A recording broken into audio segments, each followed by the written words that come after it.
He has pursued her relentlessly. He has hunted her everywhere. Now, 20 years later, the face of good and the face of evil will meet one last time. Jamie Lee Curtis. Halloween. 20 years later. Hello, listeners past, present, and future. This is the Haddonfield Radio Trailer Park, where we take you moment by moment and frame by frame through the trailers that make us want to go to the movies. My name is Christian White. And I'm Joe Francazio. And today we are doing one of our Halloween franchise trailer breakdown episodes. Woo.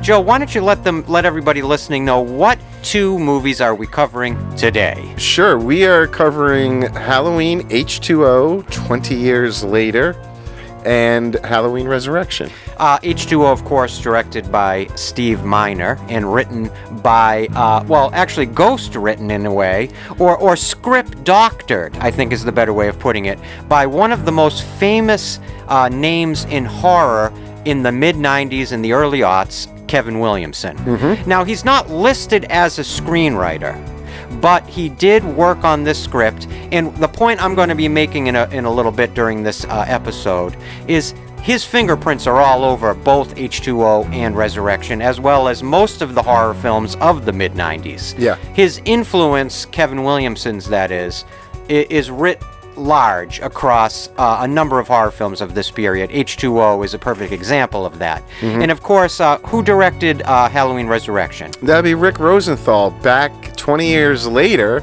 after directing Halloween 2, the original. From 1981. Yeah, from 1981. So, I believe, right, so he's besides maybe David Gordon Green, who did his trilogy, he's the only director who ever returned. Yeah, has done two. And yeah, I love Rick. I love talking about him, so I'm excited to even though Resurrection might not be at the top of everyone's favorite Halloween movie list, it's still always fun to talk about Rick. And H2O is kind of an interesting film in terms of people's rankings. Some people have it really high up on their rankings. Yeah. I think a lot of times you find it somewhere in the middle. Well, I think it's telling that when you look at the box office numbers for these two movies, despite opinion, I mean, they're right in the middle. Right, you can't say they're both of them are I believe back to back right in the middle, or there might be one in between. But either way, my point is they don't even their box office numbers don't sort of easily tell you which way these are sort of what everyone's opinions are of them. You know what I mean? Well, I think it's kind of right in the middle. What it does speak to is the marketing machine that was behind both H2O and Resurrection. Yeah, and before we get too far, we should mention that coming up in this episode, we're going to have Haddonfield Radio's very first interview with Mr. Keith Voss, who worked on both of these trailers back in the day. And so it's a perfect interview for this episode to actually have somebody with some insight, and some great insight, as to how these trailers were put together. Because, we're always talking about on this particular show, Trailer Park, that it's kind of hard to get a lot of information on the making of trailers and basically, everyone involved and what all the workflow is, how, who has to do what and the order it all happens in. And he was able to really throw a lot of insight for the Halloween movies, but he also worked on a bunch of stuff. Oh, my God. About that too. The conversation we had with Keith was so fascinating that at times Joe and I forgot we were conducting an interview. Yeah. We were just sitting there listening to his anecdotes. Yeah. He was around for the creation of some of the most iconic trailers, really, in movie history. He has a family history of working in film and specifically film trailers. So, you really get some great insight from him. And that'll be coming up later in the episode. Yeah, we're going to do our basic normal Trailer Park episode, and then we will go and talk to Keith and have that conversation. I think you guys want to stick around for that. If you're interested in the way the sausage is made, so to speak, for the marketing of the Halloween franchise, as well as a number of other very interesting, iconic films, you're definitely going to want to hear that conversation with Keith Voss later on in the episode. Yep, we're going to show the trailers themselves so that you have some reference to what we're all talking about during the interview. And, yeah. I wanted to talk a little bit about Kevin Williamson. Yep. When you talk about H2O, like I said, you don't see his name listed as a screenwriter. But going back to the inception of H2O, Jamie Lee Curtis was very interested in bringing Kevin Williamson on board. At that point, Kevin Williamson had established himself as one of the preeminent writers of 90s horror, with hits like Scream, I Know What You Did Last Summer. He also created the WB Classic show, or was it the CW? Might have been on the CW, Dawson's Creek. Oh, right. One of my favorite shows from that period had James Vanderbeek, Joshua Jackson, Katie Holmes, and of course Michelle Williams, who went on to appear in Halloween H2O.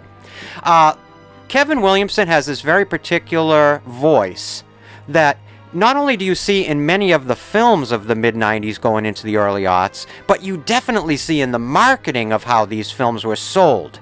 The way the posters were created, the way the trailers were created, the way that a lot of these films of the mid-90s in the horror genre were positioned, the type of actors they were using for these films. You would get this collection of really up-and-coming young actors. The poster would have the lineup of floating heads of these young actors mixed with actors from the franchise's past, like legacy actors like Jamie Lee Curtis. Right. And of course, H2O was very notable in the progression of the Halloween franchise because, of course, it was the return of Jamie Lee Curtis, the return of Laurie Strode. Yeah, this is where the first timeline skews off, into timeline 2. Right. This is where suddenly the events of it's interesting because I was thinking, about this when you look at the trailer, everyone must have been a little confused because we left off on a kind of a big cliffhanger with Halloween 6. That's exactly right. Right? And the marketing for this movie doesn't necessarily set you up to know what they're doing in terms of ignoring the last few movies. And you clearly see the return of Jamie Lee Curtis, and that's what they're focusing on. But it must have seemed a little jarring if you were really... Well, I actually think it still feels jarring. Yeah. All these years later when you revisit this movie. Yeah. I think I mentioned during the Haddonfield Radio, it had to be episode 7 when we covered H2O, that I see this as part of an unofficial Laurie Strode trilogy, where you have the original 1978 Halloween being part 1, Halloween H2O 20 years later is part 2, and then Halloween 2018 as the third part of this unofficial Laurie Strode timeline trilogy that cuts through these three different timelines to tell kind of one strange, interesting story of the evolution of the trauma of Laurie Strode. It's interesting, in the trailer, they use the shot in line where she's telling her boyfriend that she went into hiding. Right. And that she's actually somebody else. And I do wonder if they made a point to put that in as a way of maybe... because if you were wondering if this is going to connect to parts 4, 5, and 6, where Laurie's dead... Right. That now we hear a shot of her saying, well, I went to hiding and all that they were trying to maybe almost trick you into saying, like, oh, Laurie can come back. She was in hiding. What was the original thing? She had been in killed in a car crash.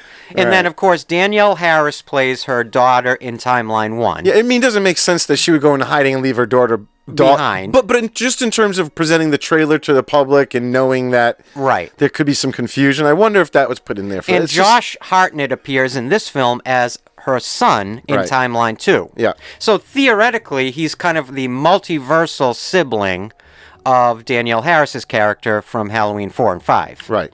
But, of course, the bridge does not really connect these characters because these are, like we always say, Michael Myers movies. The Halloween franchise exists within a multiverse. Yeah.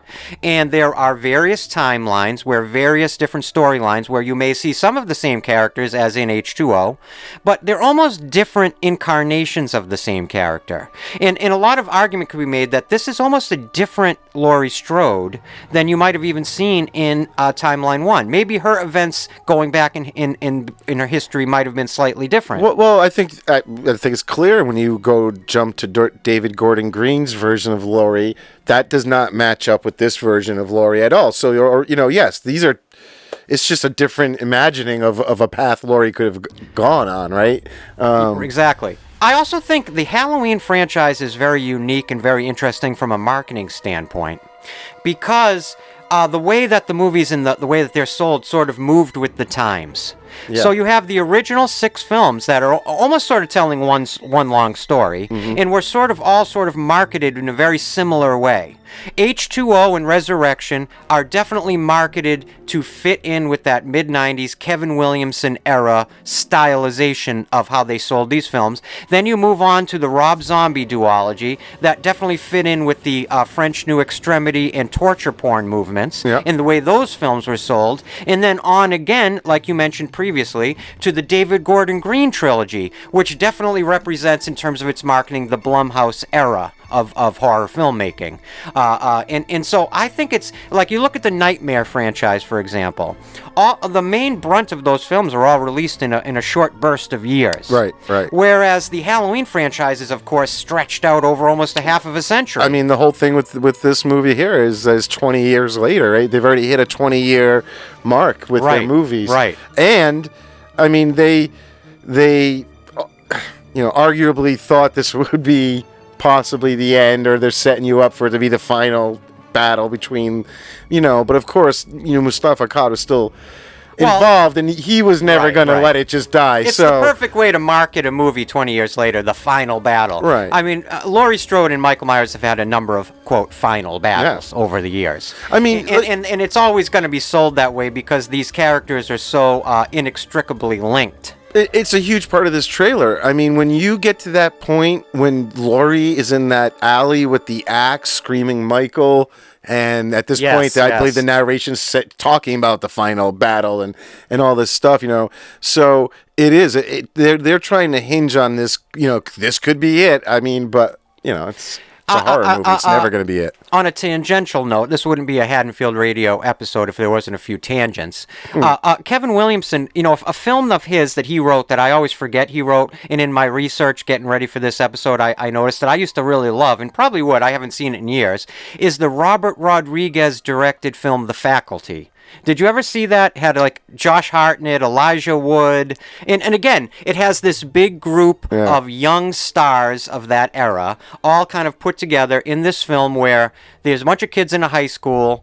The teachers are all being like Invasion of the Body Snatchers esque storyline where they're taken over by this alien. And they have to fight this big, I remember this big weird monster at the end. I didn't realize it didn't occur to me that was actually written by Kevin Williamson, but he had his hands and his fingers in a lot of different films of this period, and even a lot of films that came out felt like Kevin Williamson productions that weren't even written by him. He just had such a presence and such a voice that kind of just moved through all of horror during the 90s. He's almost like so connected with 90s horror that he's almost the first name I think of. And another one, go ahead. I was going to say, a lot of the marketing in terms of the posters, it's also very Scream in that 100%. The layout, 100%. The reflection in a knife, and you're exactly right, and things like that. Scream set such a precedent, right? And of course, you got to credit Wes Craven for that too. I'm not giving all the credit to Kevin Williamson, but an interesting little tidbit about the original Scream that I read is that. One of the most famous scenes in horror history has to be the opening scene of Scream, the Drew Barrymore sequence. Sure. That originally was written as a play, a one-act play when Kevin Williamson wrote when he was in college. That was a one-act play that he wrote because he had an obsessive love of horror and especially of the slasher film genre. And he wrote this one-act play that eventually became Scream. And the movie was originally going to be called Scary Movie, strangely enough, which eventually becomes the parody of Scream that the Wayans brothers made. That also became its own little parody franchise. But the interesting thing is the original Scream was originally titled by Kevin Williamson Scary Movie. And I'd love to read down the line, or if maybe someone in the comments section knows who decided on Scream, because Scream is such a perfect title for that franchise, such a franchise-esque title. that it's better than Scary Movie. Right. But that was the original title, which is kind of just a fun little fun fact. Nice. Yeah. So, and then even when you look at Halloween Resurrection, and I would definitely partner H2O and Resurrection together, and that's why we've put them together in this episode, because I would call it the death of Laurie Strode duology. Yeah, this is the end of like the big run, the original, Mustafa Akkad really driven sort of Halloween movies. Before they start taking some chances with Rob Zombie, and then we get to David Gordon Green. Well, of course, he passes away in a terrorist attack, and then his son Malik Akkad becomes the front and center in running what is basically the family business of the Akkad family, the Halloween franchise. Mm-hmm. But you definitely see that like you just said, perfect way of putting it. The H2O in Resurrection, while it is Timeline 2 and not directly related to the 6 films that came before it, it definitely does feel like a bookend of that period of the Halloween franchise, right? Yeah. Am I wrong in saying that? No, definitely. It, I don't think they went into Resurrection with any of that intent. They probably hoped it was going to be a hit, and they would probably somehow continue doing what they were doing, right? Yes, right. Because, but it didn't. So, well, everything took such an unbelievable turn when Rob Zombie got behind the camera. Right. For better or for worse, Rob Zombie's involvement in the Halloween franchise set that franchise off in a different path. Yeah. And actually, I think I might have even said this during those 2 Haddonfield Radio episodes, which would be 9 and 10. I think that you wouldn't have gotten to the David Gordon Green films if it hadn't been for Rob Zombie's influence. And I think Rob Zombie at that time was probably the perfect director to take the reins of the Halloween franchise during that the mid-2000s, during the torture porn movement, the French New Extremity influenced movement. I think he was the right artist for the time period. They definitely, they were going to take some chances, and they... In our next Halloween franchise Trailer Park episode, which will be episode 9, not our next episode, but the next Halloween franchise, we will be talking about the 2 Rob Zombie films and the marketing behind them. Mm-hmm. But all of this is sort of interesting to me. When you look at the marketing of the Halloween franchise, it's actually almost as fascinating as the making of the films themselves. The way that these films have been sold over the years, to me, is very, very interesting, and is full of a lot of interesting nuance in how it's always of the moment. Sure. You know what I mean? Yeah. And this is a perfect example. And Resurrection, definitely, because they were starting to use that found footage look, the video look, the multi-camera, the reality TV, all that was culminating in what the influences they were trying to get in Resurrection, which... I think it's kind of unfortunate that Resurrection has a little bit less of a following or a strong liked opinion from a lot of people. Rick, it's crazy because he did arguably one of the better ones of all time with Halloween 2. I would say most people might say it's the number 2 in the whole franchise. It's not uncommon. The 1981 Halloween 2. Exactly. It's not uncommon for a lot of people think 2 is the best. In your rankings, I don't remember. We did our rankings. If you want to know Joe and I's Halloween franchise rankings, you can find it in our live stream, the Halloween special we did in 2023. Where did Halloween 2 fall in yours? I think it's number 2. Yeah.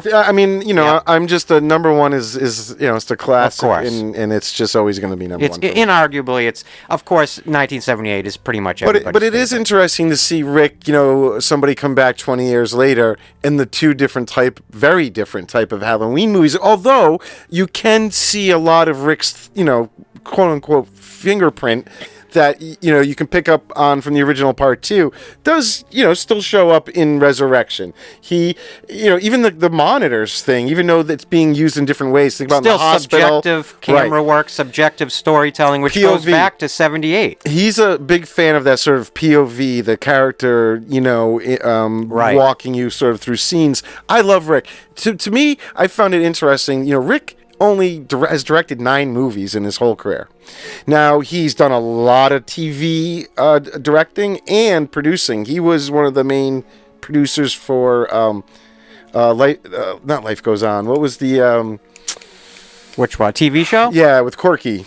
Oh, Life Goes On. It is Life Goes On. Okay, so yes, so Life Goes On, which probably made him a lot of money. He was one of the producers of that? He was one of the main producers of that show. I didn't know that. So that must have made him a lot of money. That's a classic. And that's like a pop cultural touchstone. Yep, and he directed episodes for a lot of series over the years that were very popular. He was definitely what I would call a journeyman director. Right. Someone that worked within the studio system was, and I use a term director for hire. It almost sounds like a cynical term, but I don't mean it that way. He's a career filmmaker. He wore a lot of hats. He got personally really involved and interested in acting, and that's where he appears in Resurrection, doesn't he? And his wife, he's married to Nancy Stevens, who plays the nurse in Halloween, the original Halloween, right. And then she comes back And in the H2O, sequel. and then she's in David Gordon Green's trilogy as well. A definite legacy character. And so wait, he's married to her in real life? Yes. Oh, wow. Yeah. That's I think from working on Halloween 2. Yeah, That's I would where imagine so. And he did acting classes and stuff. So what I love is, I can listen to Rick talk just about filmmaking all day long. He is so knowledgeable just about film and influences and where things came from. Yeah, he has an Instagram page, and that's where I love, he's always putting up these little videos and blurbs talking about different things from his career. And one of them he put up recently really caught my imagination because I found out he directed a very memorable film, Sean Penn, early in his career, called Bad Boys. Yeah, I think that's probably his second biggest film, behind Halloween 2. That's got a lot of esteem. That's like a really very popular, well-remembered film of the 80s, for sure. Yep. And what's interesting about Rick Rosenthal, if you think about him in the Halloween franchise spectrum,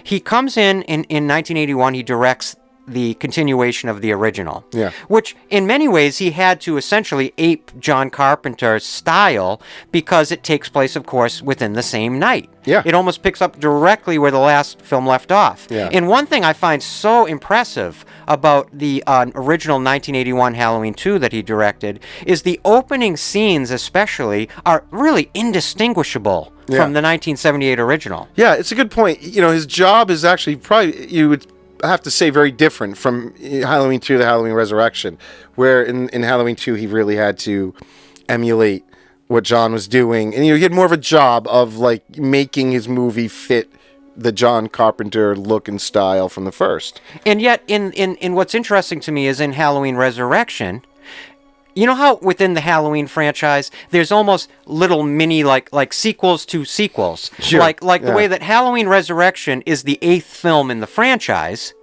but it's also essentially a sequel to H2O. Yeah. And so you bring Rick Rosenthal back in, and here he is again directing a sequel or a follow-up to a previous film within the same franchise. Yeah. So it's kind of it must have seemed like the perfect choice in the day. Another interesting aspect about H2O is director Steve Miner.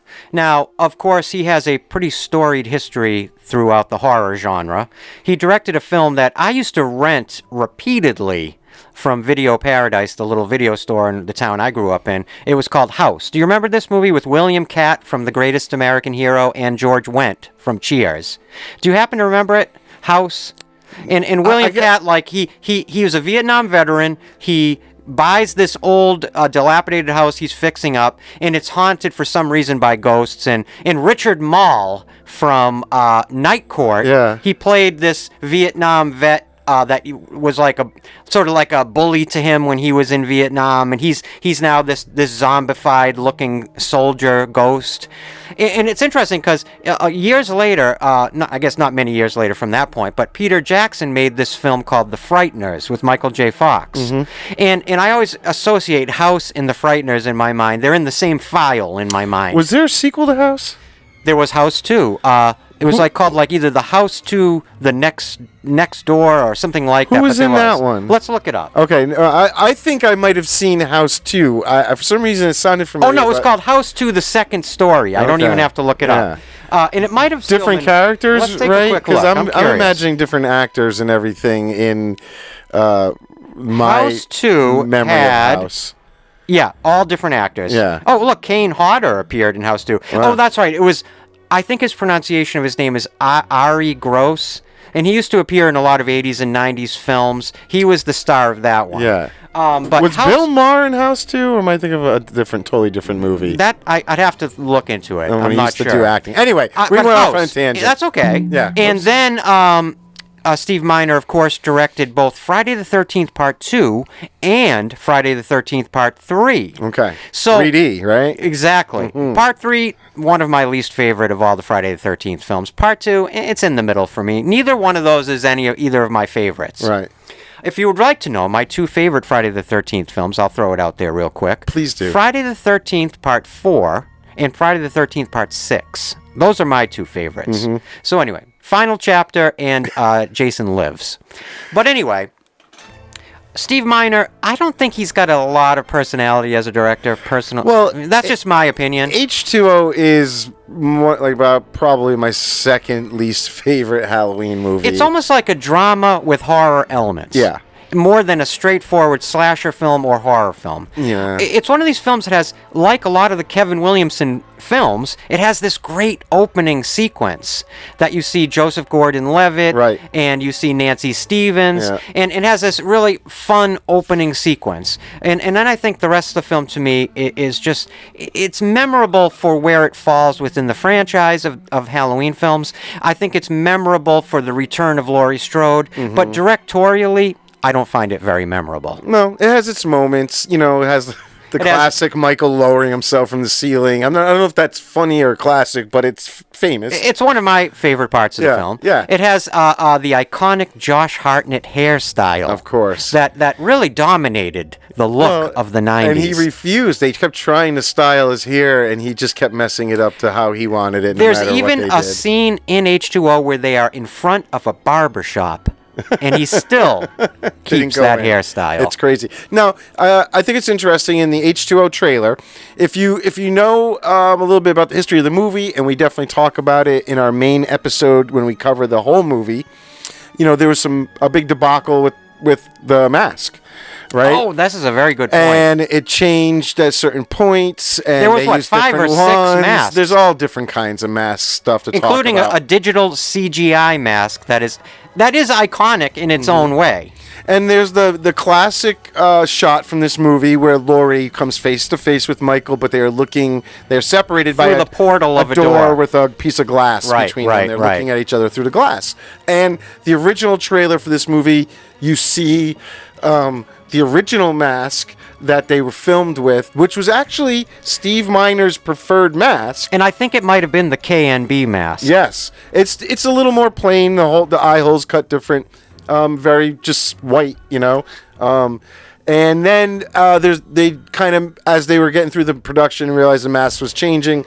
Later, the trailer comes out with the redone mask, or the newer mask, I should say. Was it the digital mask? No, it's just the second updated main mask that they started using for most of the shoot. Okay, gotcha.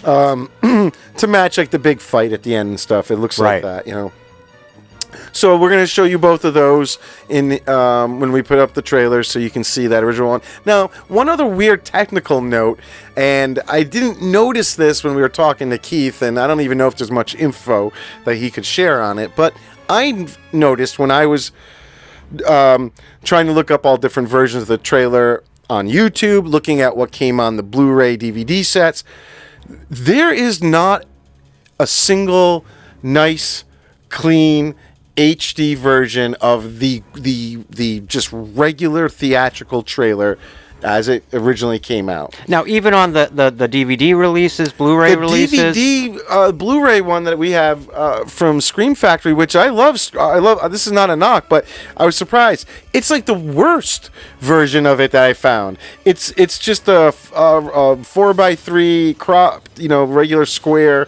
Almost, it looks like they just transferred it from VHS. It's got like the little rolling static on the bottom. All the colors are a little blown out. I was surprised for the Blu-ray that they didn't have an HD transfer really of the trailer.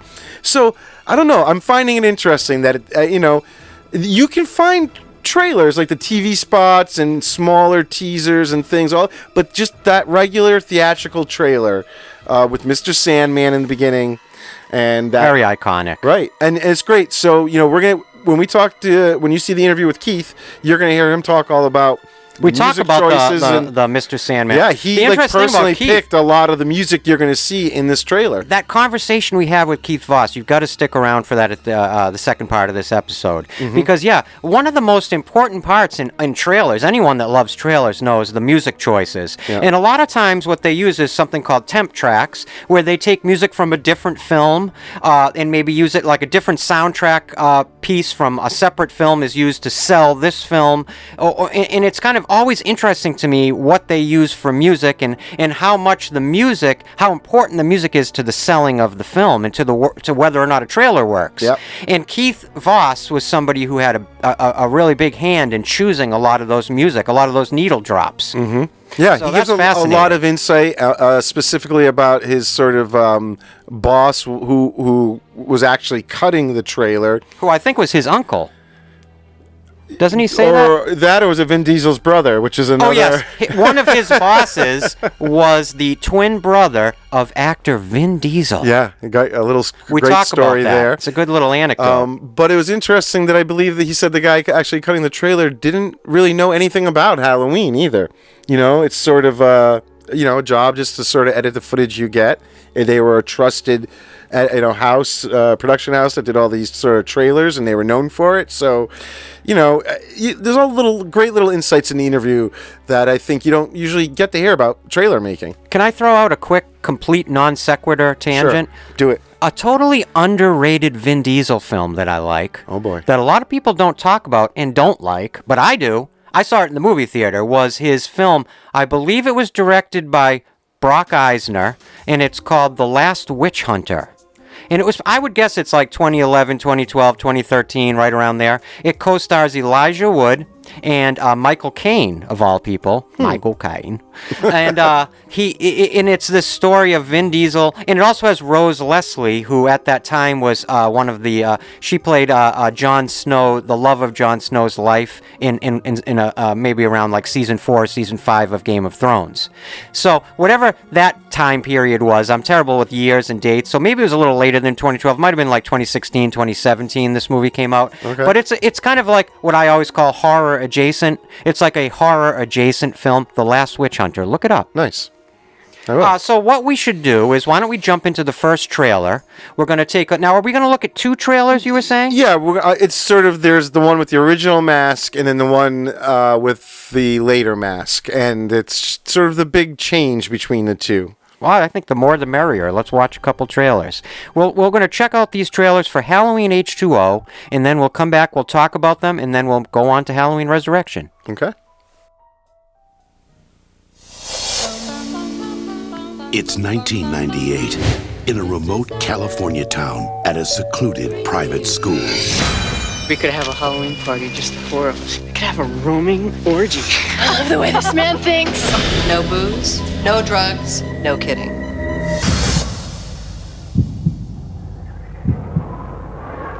One teacher is living in fear. I'm not who you think I am. I changed my name when I went into hiding.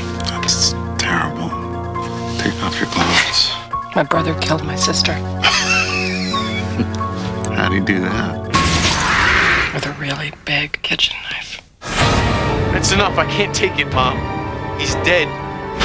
It's been 20 years. What's he waiting for, huh? Don't you think he would have shown up by now? What's going on, babe? I don't know. This is a sick joke. Now, Come on!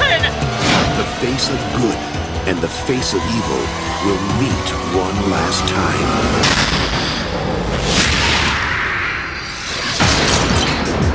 But this time, it's going to be a fight to the finish.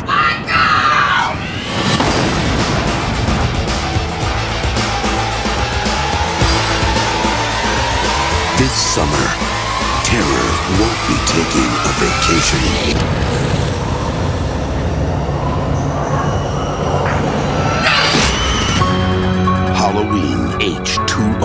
It's Halloween. I guess everyone's entitled to one good scare. I've had my share. Rated R. All right, well, we're back from watching the trailers. The big noticeable difference between those two is the use of the mask. Now, I hate to say this. I really do. I have such tremendous love and respect in my heart for KNB. That's Kurtzman, Nicotero, and Berger. And Greg Nicotero in particular, he's one of like my heroes of horror. Somebody whose career I've followed since I was a kid, literally a kid. And I love these guys, and nobody sets out to create something that isn't good. You know, no artist sets out to create something that doesn't work. But that KNB mask that you see in that trailer just does not work. Yeah, and the first trailer, no, it doesn't. It's funny because there's a couple shots of it in there. While we're watching the trailer, I started debating, wait a minute, is that the KNB mask? And so I Googled it just to be 100% sure, because there's so many masks. I know there was a Stan Winston mask, a KNB mask, the original John Carl Buechler mask from Halloween 6. All of these appear in Halloween H20, so it isn't a stretch to be confused. Right. But that mask is just so far afield of any of the other looks of Michael Myers over the years that it's just jarring to me. Yeah. No, it takes me right out of the trailer. The other thing is, like you were mentioning, the rip of that trailer almost looks like it was ripped off a bad VHS, like you said. The aspect ratio looks like we're watching a rectangular image. Yeah, it is. And I have to admit, and this is going to sound horrible considering of our interview with Keith coming up, the trailer just doesn't do anything for me. It's weird, you know. It just doesn't. I think that it's hard to make that connection. You know what I mean? It doesn't feel like it doesn't. There's nothing frightening about the trailer. It doesn't tell me that the movie we're going to see is shocking or frightening. It doesn't. Outside of the music, and there is a great. You were saying, Joe was bringing up from the interview with Keith we have coming up. The Michael Myers, Halloween, the classic theme that you hear within that trailer is from what? Part 4, the ambulance intro there, you know? Right, from Halloween 4. And so that was one of Keith's needle drops that he put in, and it's perfect. Yeah. The music choice is perfect. And it's nothing to do with the editing of the trailer or the production of the trailer. It's all done very professionally. But it just doesn't work for me. It doesn't get me excited for the film. As the 7th installment in a series, it feels just sort of out of nowhere. You know what I mean? Where you can't make a lot of connections as to why we're back here with Laurie and ignoring what we had just seen. And her saying that thing about, my brother killed my sister with a real big kitchen knife. It just feels hammy to me. It does, and that's nothing to do with the people who made the trailer. Yeah. That has they're working with what they have to work with. They're working with the footage. The movie, more about the filmmaking. But it just speaks to that sort of this sort of. Well, they focus heavy on the young kids. You know what I mean? The new characters in that sort of newer style or the Williamson way of doing Kevin Williamson things. Style. Yeah. That kind of permeated the 90s, as I was talking about. Another quick Kevin Williamson fun fact here that's kind of interesting. The original Scream was based on a real-life serial killer named Danny Rolling. Mm-hmm. And I believe he was a serial killer in Florida. And it stuck in Kevin Williamson's mind. And this idea sprung into what became Ghostface and became Scream. Mm-hmm. But there are actually two other not serial killers, they only killed one person, but two other killers that were teenage murderers. Vamp for a second, I want to look up their name. Well, a little slight tangent. As we're sitting here in front of us on the screen is a menu for Halloween Resurrection from the Blu-ray, and it's got the poster up with the half of Michael Myers' face and the knife with the reflection. And my God, is it not a sort of dead ringer for like a Scream poster? The way the face is on there. See, oh yes, you're absolutely right. I mean, the knife and the way the face and everything is like, wow, they really were playing up on that whole angle back then. What I was going to bring up, not to interrupt you, but the murder I was talking about that actually was inspired by Scream. Yeah. And these two teenage boys were so influenced by Michael Myers and by Ghostface that they set up a murder of a teenage girl named Cassie Jo Stoddard. and their names were Brian Lee Draper and Tori Michael Adamczyk.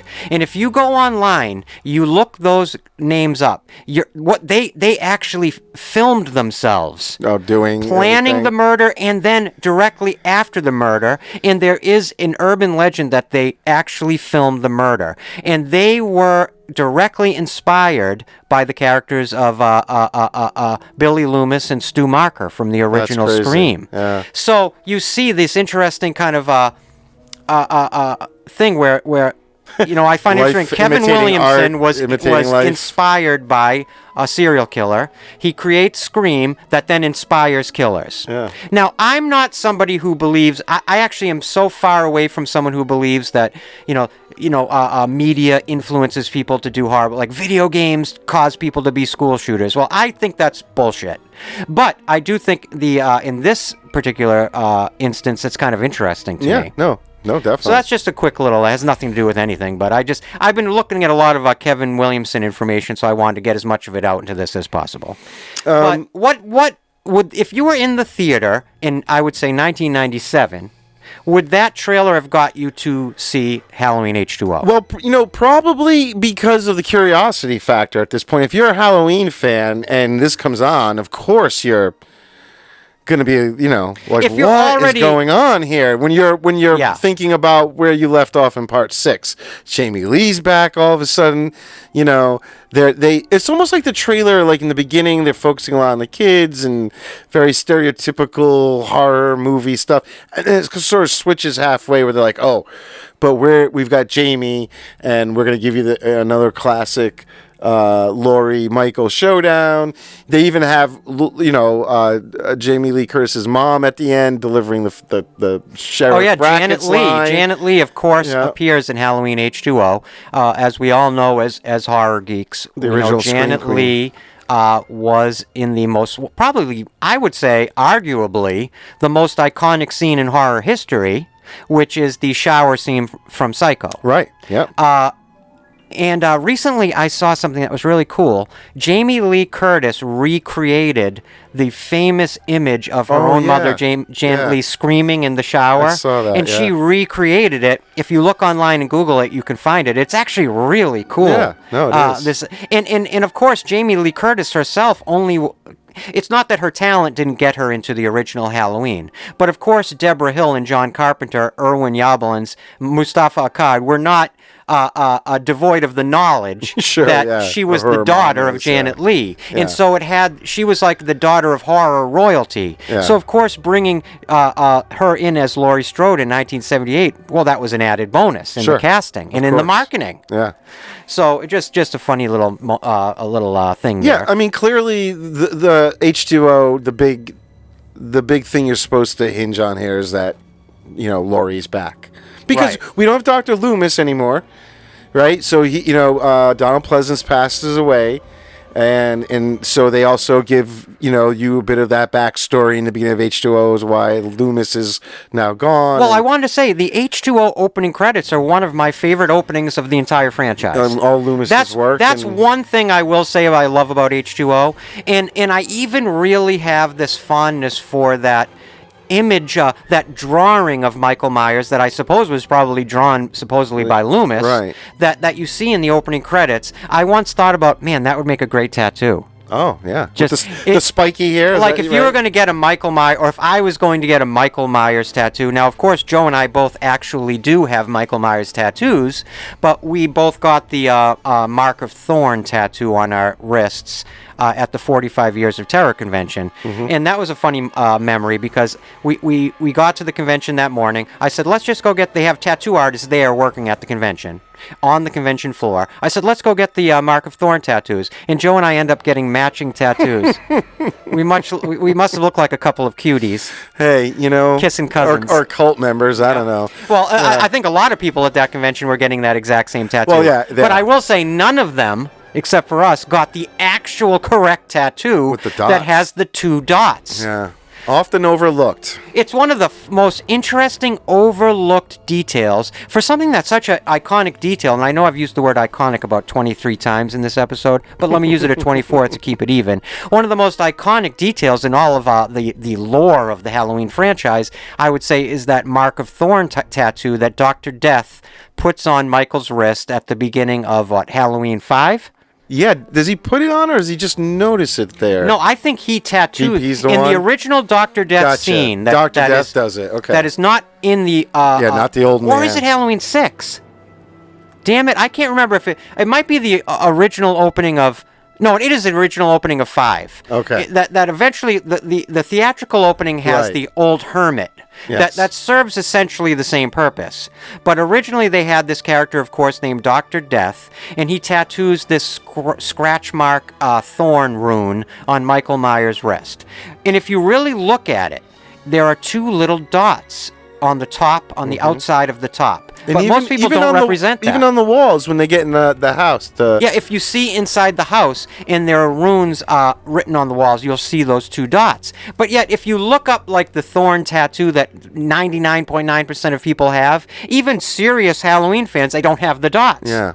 I even questioned, are we nuts? I know. But I've looked extremely closely, and you see those 2 dots on Michael Myers' wrist. If you look, they're there. Tell me I'm wrong in the comments section. Go and look it up, and tell me Joe and I are wrong, and we will have to get those 2 dots removed. That'll be the next tattoo that we get. But anyway. We're way off. We are way down the line. So, Halloween Resurrection, right? We're going to show you that trailer next. Just one. What are your general feelings on Resurrection? Resurrection for me is just sort of like the fun Halloween movie. You know what I mean? Hey, it's more a slasher film than H20. Oh, definitely. Oh, it's got some great kills. You got to say that at least. But they definitely don't mind adding some lightheartedness. I mean, Busta Rhymes' character throughout the whole thing, which I think is interesting when you watch the trailer. I mean, they are focusing a lot on him. He's the sort of the narrator, it's the voice you're hearing where you walk you through the bit of the story that they want you to get from the trailer. Right. And it's all Busta Rhymes. I mean, he's just big. He's a big part of the movie. This film has one of the more iconic moments, and there it is again, iconic. One of the more iconic moments in the history of the Halloween franchise is the kiss between Laurie Strode and Michael Myers right before Laurie, you could say, is killed or kills herself. Yeah. I say kills herself. But that kiss, certainly, very famous part of this movie, directed by Rick Rosenthal. He's got that. He can say he added that. It's a really good moment. The whole Laurie being even part of this one, it's weird because she didn't want to come back. She really wanted that H2O to be it. Right.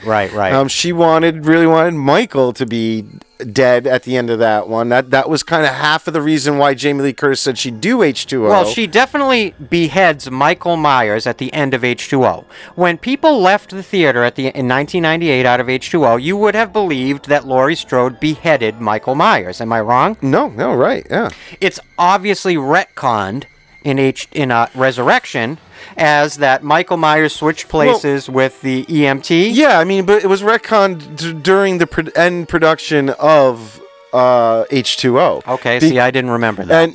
And we talk about it with Keith a little bit where after they kind of wrapped up main production, they sent back some people during that scene, the ambulance scene. They sort of shot it afterwards, the inserts of Michael taking place, swapping. So Mustafa knew he wanted a backdoor, exit to get Michael out of this if he needed it, or to somehow continue the franchise if this was a hit. And we all know Mustafa Akkad actually had a contractual detail that legally stated you were not allowed to kill or destroy Michael Myers in any permanent way. Right, and I think we bring that up in our episode. That's one of my more confusing parts, is how did they ever get to the point where Jamie Lee was agreeing to do this, thinking that Michael was going to die, knowing there was a no-die clause for Michael? Yeah, because when she filmed the scene, she must have been thinking I'm beheading Michael Myers. Yeah, and this is Jamie Lee Curtis. Yeah, and I mean, that's what the audience would have felt in that moment. There's no reason, besides the obvious, like it's a horror movie and they will probably find a way to make a sequel, but there's no real story reason to make you think that they're going to continue. Right. And I do think it's interesting. The Halloween Resurrection trailer has a lot of, very standard trailer stuff for there's the new young cast. They noticed that after having Ice Cube in LL Cool J. LL Cool J, sorry, in H20. Right. That it tested the movies were testing well with the African American audiences, so they brought more of those actors in on Resurrection. You can see that they are trying to open themselves up to that demographic more. And I can just add to that little point. Like I've mentioned many times on Haddonfield Radio, at that era, the 80s and 90s, I used to see a lot of horror films. And I grew up in Massachusetts at this cinema called Dedham Showcase Cinemas. And it was like an urban, quote-unquote, cinema. And I remember my friend Larry and I, or our friend Larry and I, the late Larry DeGiusto, I used to drag him to all the horror movies, and we would be the only two white people in that audience for the horror films. And it was always largely black and Spanish audiences, and they were super into these movies. Sure.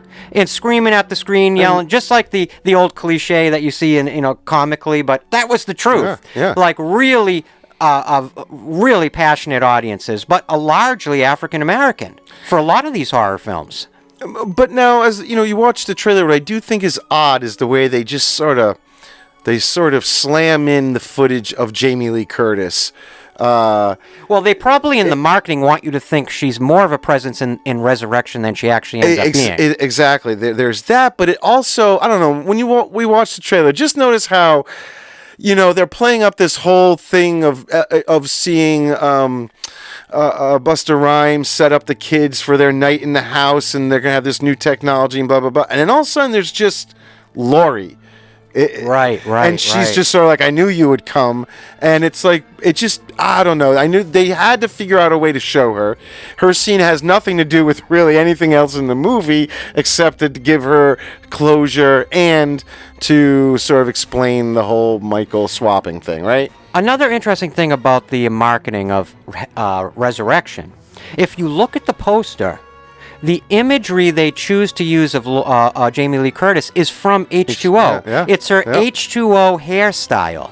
And yet, when because she's a mess in this movie, they wouldn't have any good images. I think we spoke about this in our episode on Resurrection, which would have been, episode 8. Mm-hmm. And that to me, the depiction of Laurie Strode in Resurrection seems very uniquely inspired by the opening of Terminator 2, and the way that Sarah Connor is portrayed in the beginning of Terminator 2 when she's institutionalized. Sure. The way that they run the scenes at the beginning of Resurrection reminds me almost exactly of the opening of Terminator 2. Right. And yet, when they choose, the way they promoted the movie was where she has the bob haircut from H2O, right, not the long scraggly hair of being committed for years. Yeah.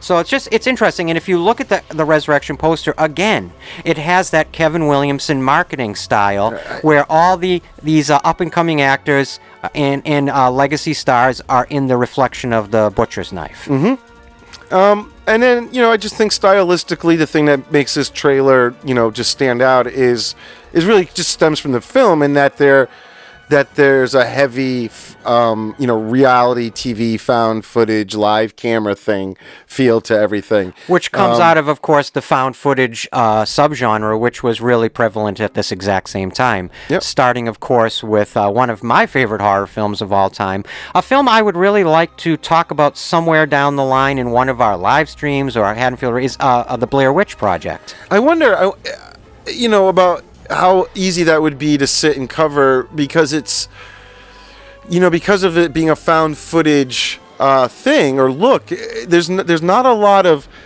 production aspects to talk about, in terms of lighting, the way things are shot or edited, or you're right. music, or no, it's very unique for what it was at that time. I mean, there could be some clever editing. I shouldn't say editing. But the lore of it. Yes, there's a lot to talk about the movie itself in terms of its. I just want to say real quick, I remember so vividly talking as we always do about vivid movie memories. I remember 1999. The actual Friday night that Blair Witch opened in theaters. Now, this was not pre-internet as far as I'm concerned, and I remember. There probably was some version of early internet, but it wasn't as prevalent. Movie knowledge of the making of movies wasn't as prevalent as it is now. So people went into that Friday night of Blair Witch Project actually thinking this was real. Right. Much like movies from the past, like Cannibal Ferox, where people believed it was real. I remember it, yeah. And I think the director's name was Reggio Deodato. He actually was prosecuted, who made Cannibal Holocaust, Cannibal Ferox. He was prosecuted, the director of that film, for murder because they had to bring the actors into the court. Yeah, I was just going to say that. Because he was going to be convicted of murdering people. Didn't the actors almost disappear? So they could market the film appropriately. So that when people were like, "Are these actors?" You couldn't go just find that person very easily. It's one of the most fascinating kept themselves hidden a bit of horror history. And I may have butchered the name. I'm going to look up his name. I do remember. I remember there was. I don't remember the period, how long of a period of time it was, but there was a definite amount of time where there was a giant question mark over what. Ruggero Deodato was his name. Whether this was real or fake, it was messing. It almost went to trial. Yeah, he was going to be prosecuted for either manslaughter or murder for having gotten people killed. Think about making a film that has such an original twist to it that people just cannot tell whether it's real or not. It's actually, to me, it's fundamentally one of the most fascinating stories in the history of horror. It's great. We should do an episode. All these years later, when you get to decades later, you get to Blair Witch. What amazes me is that the same mass communal consciousness can be tampered with, where people went in on that Friday night. I'll never forget seeing Blair Witch that Friday night, and people were screeching in terror, pulling their legs up to their chest in the movie theater. And I remember people actually leaving the theater because they thought these things were real. And another film that's not even in the horror genre that had that same effect was the first Borat movie. Yeah. I remember seeing that on the Friday night, and people thought that was a real guy. They thought Borat was real. People thought this was this real anti-Semitic person that this documentary was following. People were screaming at the theater at the opening where the Jew lays the egg at the beginning of Borat. Mm-hmm. So it just shows you that even up into those decades, you could still market a film that could really manipulate the audience. I'm curious to go back to Blair Witch and watching it now, if it's as scary, knowing everything, you know what I mean? Just knowing that it isn't real? Knowing that it isn't real, and it's just been years later. And the directors... So much other horror now that's a little more... Daniel Myrick and Eduardo Sanchez. They're trying to recall the directors' names of the Blair Witch Project. Right. Genius. Yeah. Genius Great filmmaking. Idea. Anyway, only because Resurrection it falls within... It sure does. Certainly has DNA that connects it to... even outside of the Halloween franchise with the found footage genre. There's a great editing trick in here where they kind of switch from the trailer filmmaking way of cutting the scenes to switching to the actual show, sort of like that the kids are a part of, the video stuff. I love going back to talking about Rick, the director, when he does these things on Instagram where he gets to talk about filmmaking. On his Instagram page is called Whitewater Films. Look him up. Yeah, look it up. A lot of really interesting things. He comes out with these things. In fact, I have a thing hanging up right down here by my editing station, and it was editing advice where he was trying to sort of really make something better than it was through editing, and I think they were having a tough time, and he was really trying to rework it. And he was working with a French editor who said, Rick, better is the enemy of good. And ever since then, I hung that up over there. So whenever I'm doing anything, the show, audio editing, film editing, all that, I always, when I get to a point where I'm feeling like I'm working on something so long, I keep thinking about that, and I'm like, whoa, am I really gonna make it better? And half the time I back off, and I go with Rick's sort of, he goes with, sometimes simple is the better way to go, because then when you work within simplicity, you actually make something much more complicated and intriguing and thought-provoking. Right. I definitely agree with that. Instead of taking a scene and having 10 shots and moving all around, you break it down to just 2 or 3 or even 1 or 2 shots, and all of a sudden the things you're doing within just 1 or 2 shots become so much more than what you would have done if you just filmed it 10 different angles and you just tried to let the angle changes, streamlining and simplicity. Yeah, letting the story tell itself. I really could listen to Rick talk all day about filmmaking. One of the things he brings to Halloween Resurrection which inarguably is at least interesting, is going back to the roots, the genetic roots of the franchise of subjective storytelling with the cameras mounted to the characters, where you're seeing it from their perspectives. And it's reverse, right? And that's exactly right. Yeah. Where the original film, you're seeing it from the perspective, you're behind the mask of Michael Myers from childhood on. But in Resurrection, he reverses the paradigm. You're the victim. Now you're exactly. Yeah. And at least that was a valuable idea, and something that brings something new and something interesting to the way the story is being told of Resurrection. Right. Does the movie work as a whole? No, I don't think it does. But there are a lot of great things about it. I'm looking at his name right now, production designer Troy Hansen. I think the production design of Halloween Resurrection is some of the best in the whole franchise. The creation of the original Myers house as a 3-part set. This is where they finally realize we have to have the house has to be right again. And even all of you guys, myself included, diehard fans of the first 6 films, we all know that a lot of disrespect was shown to the original Myers house. In Halloween 5, where it's just a completely different house. Right. Where the idea that is so important is that the Myers house is just as important a character as Laurie Strode or as Michael Myers. Mm-hmm. The actual house with the fallen gutter, the way it actually looks, that should have been preserved from the beginning. And production designer Troy Hansen and his team in Halloween Resurrection do a beautiful job of an expensive job of recreating it as I think a 3 or 4 tier set.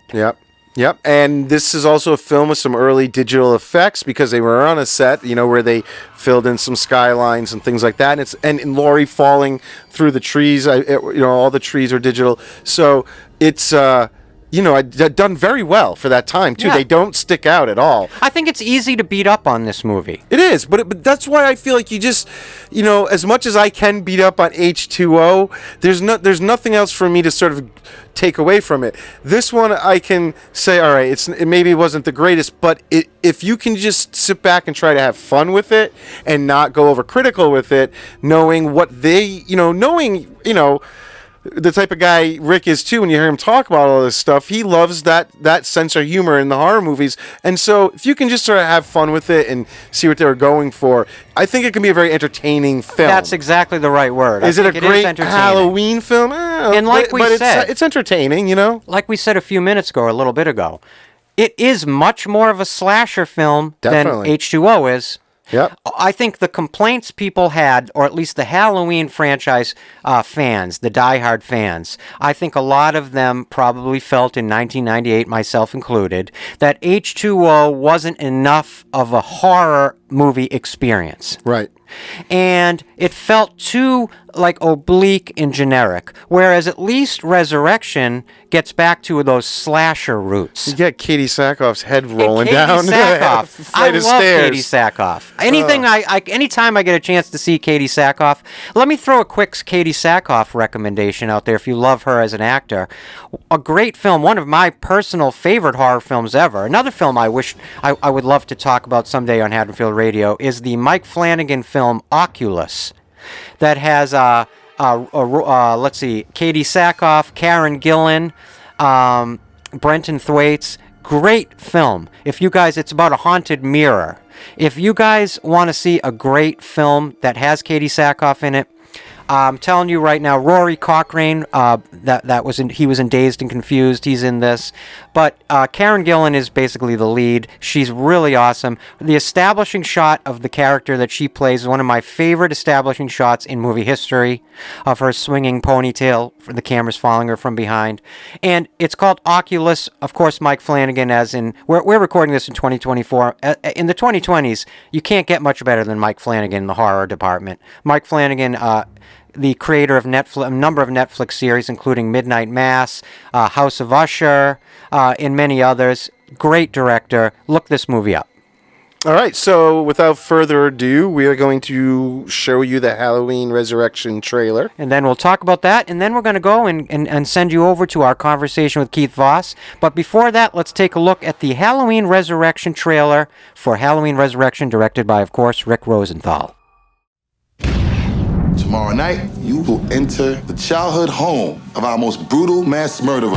The home has been rigged up with several cameras, but for the most part, the audience will see only what you see. 6 friends. Are you sure they're not just putting us in some house with hidden cameras in the shower? This is gonna be fun. Have been offered fame and fortune. That's the American dream. All they need to do. All the windows will be boarded up and all the doors will be locked shut behind them. No one will be allowed to leave until the show is over. Is stay the night.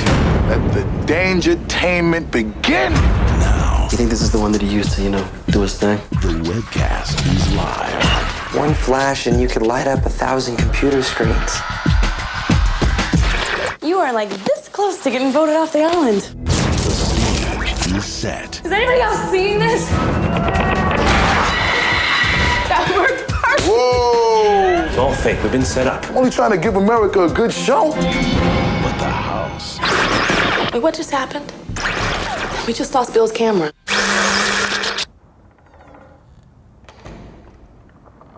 There's somebody in the hall. Is his. Michael's here!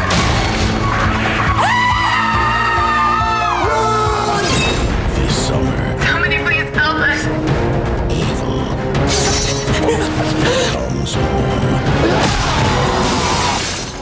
Trick or treat, mother.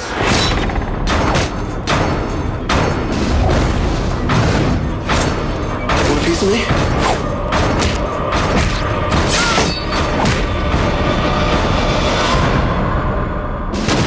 Hello, Michael. I knew you'd come sooner or later. What took you so long?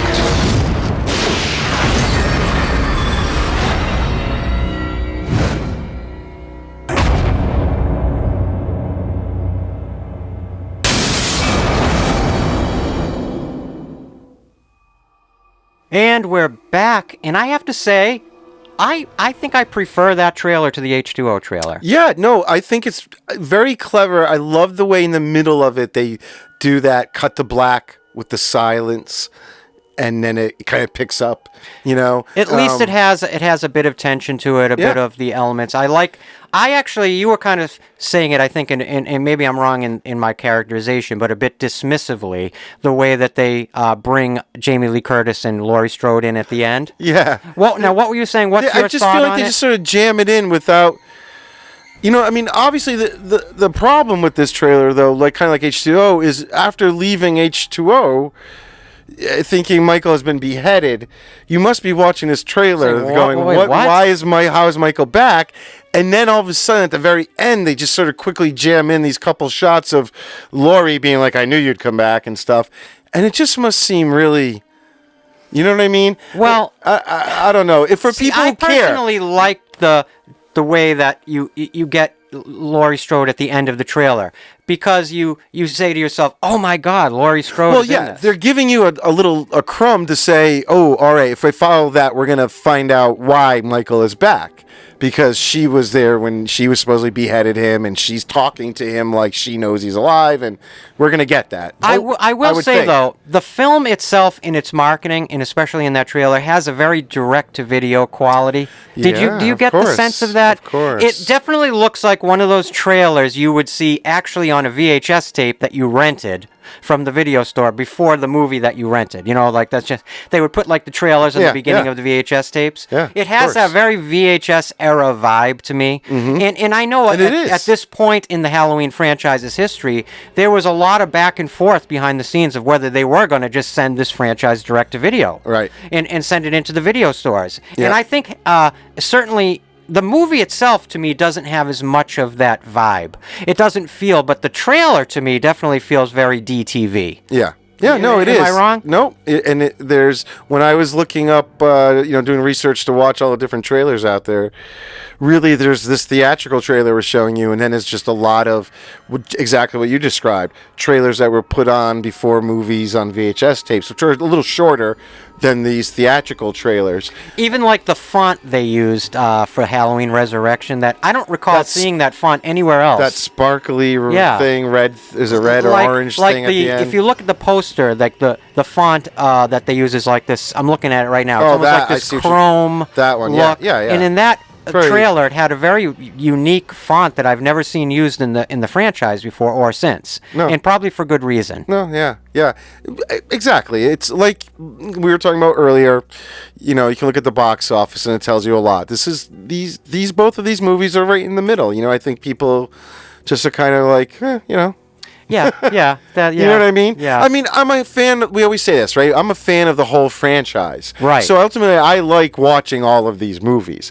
And if we are saying like, nah, I'm just saying within those 13 films, this might be my least or whatever. But ultimately, I like watching them all. One interesting thing, if you think about H20 and Resurrection and that period in the franchise, is this is right in that point where I think Malik Akkad was realizing, my father's gone.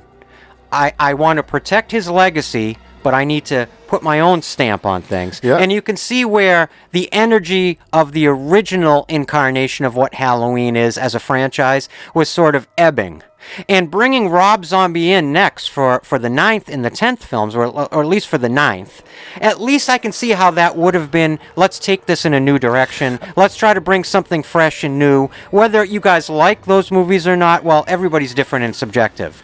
But at least you could see where I think the original energy of the original films, 8 films, right? You could see how it was sort of dissipating at this point. Yeah, I think Malik, you can see starting with Resurrection and then carrying over, especially in the Rob Zombie ones, was taking a different approach than his dad.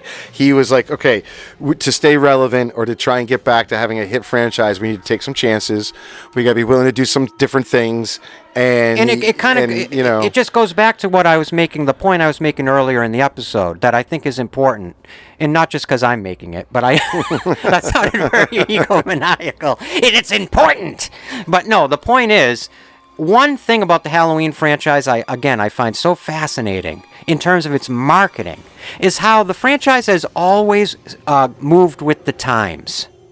Just like this period, the David Gordon Green period, the Rob Zombie period, the OG period, it's always moved with the times. It's always sort of emulated the times. Mm-hmm. Now, whether that is for good or for bad, I guess that's everybody's opinion. But I think it's just an interesting facet of this franchise. A point that you used to talk about, and I think Keith even is going to talk about in our interview coming up, that what has actually happened with the franchise by sort of this point is we've sort of kind of actually gone back to that idea of what Halloween 3 was supposed to be, of the starting an anthology, like different stories. You've talked about many times of doing it, but always focusing on using Michael Myers as a main character, but that the stories around him can be different, and that's kind of practically what we're getting at this point, Right. The idea that going forward, 2024 onward, and I'm talking about cinematic Halloween.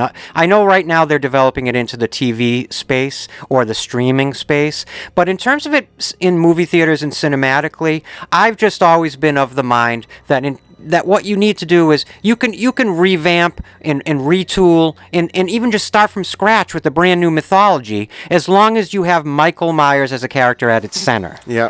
I think that's the only element you truly need going forward is Michael Myers as a character. You can depict him differently. I wouldn't even look, this is going to sound people are going to hate this, but I don't even care if you redesign the character. Give him a different mask. Give him a different look. But as long as you find a cohesive, interesting new mythology with him at the center, I would be interested in seeing how that plays out. I wouldn't be opposed to that. What about you? No. If they can keep some sort of a thread that, sort of always ties sort of a little bit to its original concept, then I think look at even Rob Zombie's Michael has a whole different backstory practically. But yet it's still set within the same mythological paradigm. And you get that it's him and that it's still Laurie Strode, Dr. Loomis, Michael Myers. Exactly. It's still his story. So it's that's what I mean. If you can differently. keep things like that, the relationship between some characters, some names, maybe places, and you just keep a few details of what is is in Michael's DNA, then I think you can do it. I think they proved it many times already with the franchise, I think even Halloween Ends, for all of the venom that's out there with a lot of people for Halloween Ends, what it did prove to me is that this franchise has a lot of elasticity.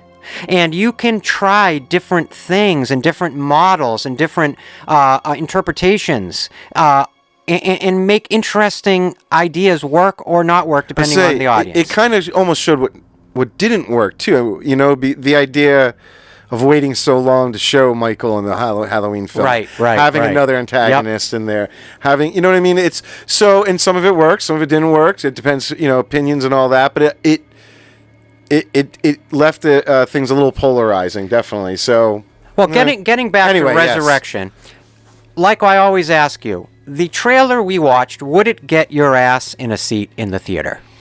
Back then, yeah, I think so, definitely. Yep. Now, what if you weren't a Halloween fan? What if you were just in a movie theater and saw that trailer?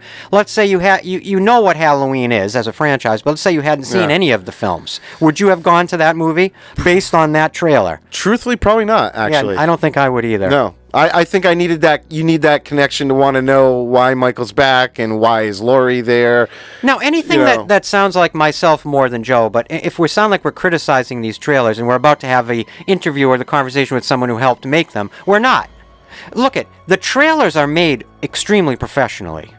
They're put together in exactly the way you would for that time period, with the footage and they're only working with what they have to work with when they're making and there's certain requests by the studios. I mean, we're fans of film and how films are made. And I'm more talking about the Halloween Resurrection as the idea they're presenting as here's where the franchise is. And it's not as exciting to me. And I'm just imagining, I'm making that decision based on who I was back then.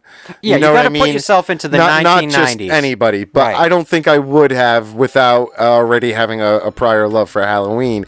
It just wasn't the type of no. I think I can horror movie I was looking for back then. I can speak for both Joe and myself, and you guys have listened to the Haddonfield Radio episodes, and these aren't exactly two of our favorite films in the franchise. But as we always say, we wouldn't be doing these series in this YouTube show and this Spotify show if we didn't love all these movies. Mm-hmm. I love every single one of these movies. I have a nostalgic love for all of them. I just love horror in my heart, so I love anytime any window opens to Michael Myers' world, I'm going to crawl right through it.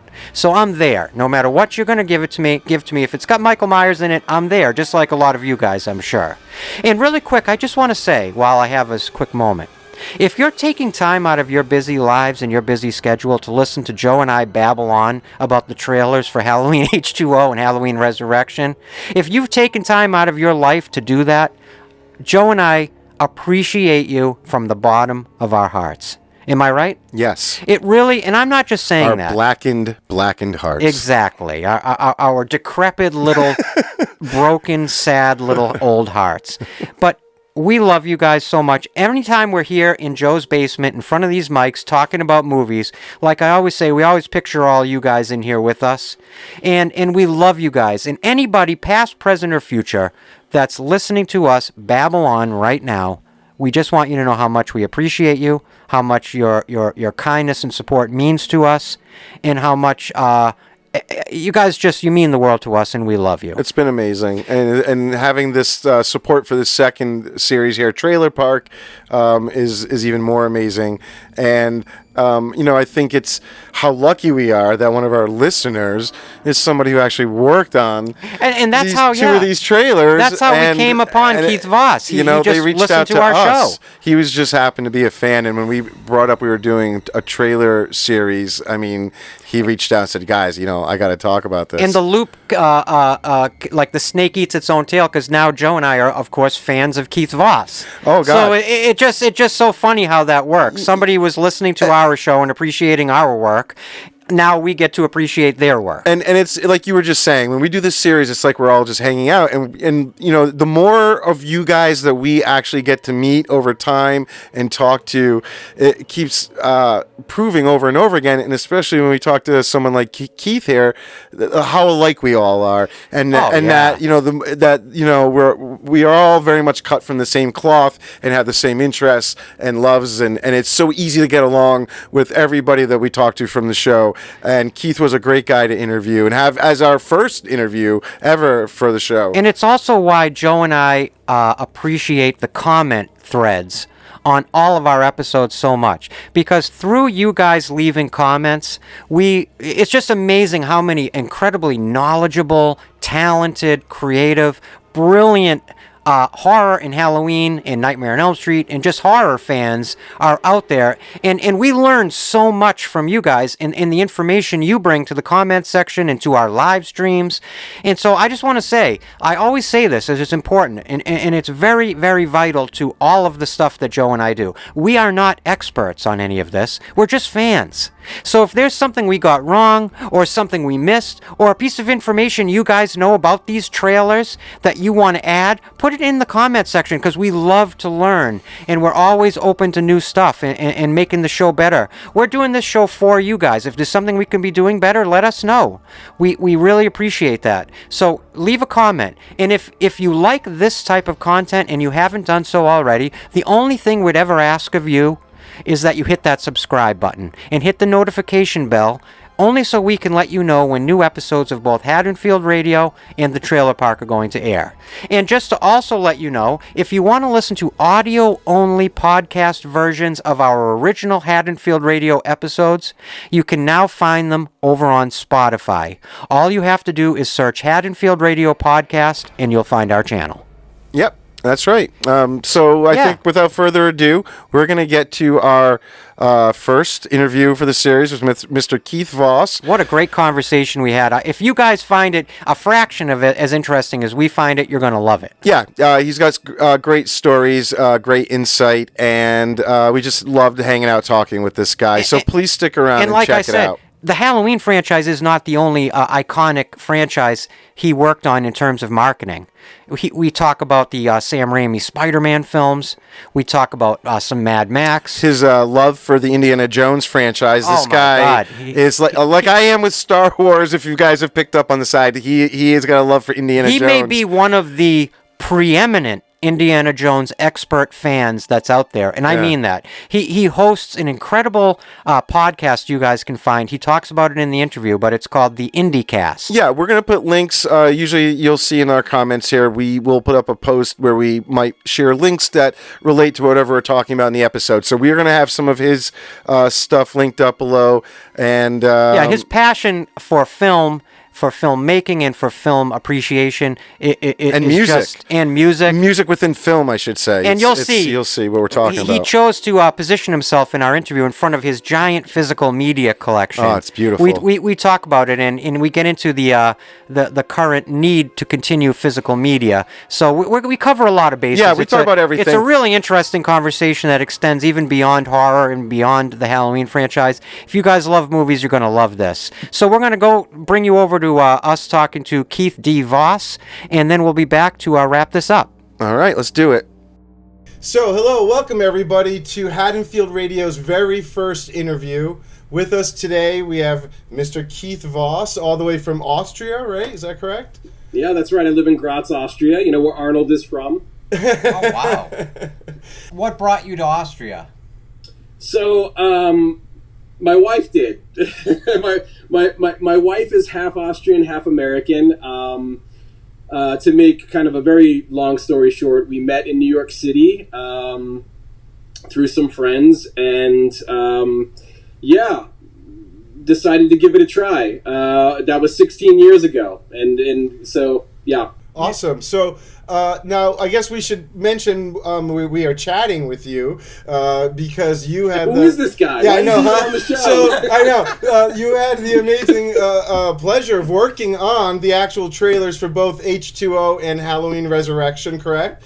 And that of is course, yes. Here on Trailer Park, this episode, those are the two trailers we're covering. How did you get into cutting trailers in the first place? So, movie fan my whole life. My uncle had a video store in Perth Amboy, New Jersey. So I grew up in Jersey City, and same thing. My film school was going and watching movies. I would go to a place, a little mom and pop video store called Off the Wall Video in Jersey City, and I was just constantly renting movies as a little kid, 7, 8 years old, and Friday the 13th. Halloween 2, all this stuff. Really into horror. Clue. I think I rented Clue about 5 times a week. Drove my parents crazy. It's one of my favorite movies. But my uncle had a video store. He was an entrepreneur, and he gave us our first VCR. And our first rented cassette was Ice Pirates. Oh. And I watched that thing until it fell apart. I absolutely love that movie. And then, and then on the other side of the family, my mother's side of the family, my uncle cuts trailers for a living. Ah, wow. So, I was always into movies. As I was growing up, I said, you know what? I'm just going to ask him. I'm just going to ask him if I can come in, intern, just see how it works, check it out. And I did that, and he said, yeah, come on in. I started interning. I would go into the city once or twice a week from New Jersey into New York City. And I started that when I was about 19, 20 years old. And I would just go in and just see how everything worked. I would just sit in with some of the editors, watch how they worked, watch how the business worked. And, I would do runs. Like they would say, hey, take this tape uptown, take it down to Miramax. Here, take this tape. And I was just kind of suddenly doing all these runs and going to film studios and in pretty crazy. Seeing Bob and Harvey Weinstein walk into the office, I'm like, oh my god, this is kind of crazy. And so, really, the first sort of trailer I started doing some actual work on. We were working on film on Steenbecks back in the day. I mean, they were cutting on Avid and doing. Doing the cuts, but we would do the assembly on a Steenbeck. Yeah. And so the very first thing I worked on was Wild Wild West with Will Smith. Oh, the Will Smith movie. Wow. The Will Smith movie, yeah. So putting that together on a rewind bench, with a couple of my colleagues, and I never tried to really. Let on more or less that my uncle was like one of the owners of the place. Yeah. I always just tried to really work hard. I worked late. I did whatever I could, and they hired me, and I started full time as an editor. Not as an editor. I was starting out as an assistant editor. So I would basically be the guy that would pick music. I would do runs. I would prepare the initial cuts of the trailers for exhibition. So the editors are sloppy sometimes. At least they were back in the day. They put stuff together. They throw effects in on the tracks, music in on the tracks, and so on. But they didn't always sound completely great. So what we would do is, as the assistants, once picture was locked, once the cut was locked, they'd give it to the assistant. We'd kind of make it sound pretty. We'd put in longer effects and make sure the music sounded right, and then the cuts were sort of dissolved in, and so on. Make sure that everything was right with picture, and so on. So that's basically what I was doing for a long time, and I was doing that quite a bit with one of the editors there, who was more or less my mentor. His name is Paul Vincent. He actually just won a Clio Award for the Barbie trailer. And really quick, I just want to hold you up there for a second. Yeah, sorry about that. No. Only because, why don't you explain to everyone exactly how Paul Vincent has a dual notoriety outside of his career behind the scenes. What else is he known for? He is also known for being the twin brother of Vin Diesel. Wow. Now, does he look like Vin Diesel? Is he has the same size? No. Okay. Paul has blue eyes, gray hair. They don't look. I mean, if they're standing next to each other, you can see they look alike. Yeah. Because Vin would come into the office quite a bit, especially back in the day. Wow. I mean, we got invited to go to the Chronicles of Riddick premiere, which is pretty cool. I was sitting with his, with his mom and his brother, his younger brother, and so how did you guys get involved with the Halloween franchise? So they worked on. So let me just tell you too. The name of the company is Geronimo Productions. Mm-hmm. So Geronimo Productions, it's a combination of my uncle's name, which is Giacomo, and his partner, which is Ron Auerbach. And so they combined the names Geronimo. And they were quite known for a long time for being one of the only trailer companies on the East Coast. So most of them are on the West Coast. They're located on the West Coast. They were, a lot of them were in-house and so on. Not necessarily a distribution company, but a specifically production. For trailers. Gotcha. Specifically for trailers. And when I started there, it was about 1997. They had just moved. So like the Ghostbusters, the office was in a firehouse in Midtown. It was pretty cool. Wow. So I would go there a couple of times as a kid. I remember going there. And then they had just moved to their new office, which is located on Broadway, between Bleecker and 3rd Street. So right across the street, there was a Tower Records. We were right next to NYU. So, we were getting all the interns coming in from NYU, stuff like that. So basically how we got involved with Halloween was I remembered that they also did some TV spots for The Curse of Michael Myers for Halloween 6. We had we had the poster hanging in the office and stuff like that. We were doing a lot of trailers and TV spots for Miramax, and of course, as you know, Dimension was their sort of offshoot genre company, right. And we were doing lots of stuff for Dimension. So wait a minute, there. So that was one of my questions. So you guys would also produce the television spots as well? Oh yeah, we were doing everything in house. So I mean, we'd start off of course, doing the trailer. Once the trailer was out, we would also, depending on what the contract was with the studio, they would ask for a creation of a trailer, for example, and in that it would say, okay, you get so many revisions, and we'll throw in 3 TV spots or 5 TV spots or something like that. Gotcha. So that was all part of the deal. So I was still in high school. I was just graduating high school when Curse of Michael Myers came out. That was the first Halloween movie I ever saw in theaters, by the way. And I was obsessed with that movie because, like all of us for years, I was just going crazy on who that guy was with the cowboy boots, the man in black. Who was it? Yep. Talking to all the kids in school. Who do you think it is? I mean, we were, watching 4 and 5, constantly going, maybe it's that guy over in the corner over there, Yeah. How old are you? How old are you right now? I'm 47 years old. Oh, so you're basically the same age as Joe and I. Yeah, I'm Joe, 47. I'm 20. But Joe is old. Hey, we look amazing for our age, guys. I've been 20 for 27 years, or 28 years, I should say. So we have similar experiences. Yeah, we fell into the Halloween franchise probably at the same point. For me, it was Halloween 4. That was where I started really, where it was in my... I saw Halloween and Halloween 2 previous, but that's the first one I saw in the theater was 4. Yeah, so I was obsessed with the Halloween movies up until then as well. Right. But really, I was like, I had that Fangoria magazine, if you remember the Fangoria magazine, where they did the article on Halloween 6. Yep. And I read that thing constantly, and I studied it, and when I saw the movie, I was like, wait a minute.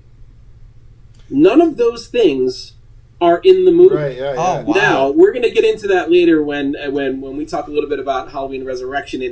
And of course, the biggest argument that people have whenever they find out that I've worked on trailers in my life, that why isn't everything that we see in the trailer in the movie? Now, why don't That's you explain the biggest that? question I get. Give a little bit of. Go on that a little bit. Give me your perception of that. What have you experienced? So then let me back up to H2O, because that is definitely so when that movie came into our office, I had already been there for a few months, and I had known that they were working on a new Halloween movie, but I didn't really expect that we would get it get it in our office to work on. So when it came in, I remember specifically, I was in our control room because I was doing some intern stuff, dubbing or whatever. I was doing something, and one of the editors came in and said, "Halloween H2O." Put 2 3/4-inch tapes on the desk, and I went, "Halloween H2O." I was like, okay, where's the story going to go from Curse? I can't wait. Oh my God. So I'm kind of like, nudging over to try to because as an assistant, what we also do is we would have to digitize the features. We would have to put them in on the Avid, we would digitize them. We would make select strings, which would be footage of stuff that we think would look good in the trailer. For example, Jamie Lee holding the axe. I did all that stuff. That was all. Wow. So you guys really don't get a lot of notes ahead of time on what has to be shown, or maybe things to stay away from that they don't want revealed too early, or anything like that? It depends, and our company had quite a reputation for. They put out they did Pulp Fiction, they did Rushmore, we did all of the Matrix trailers. Like that was us. So we had quite a reputation on let them do their thing. Yeah, you guys were trusted. They'll be fine. Gotcha.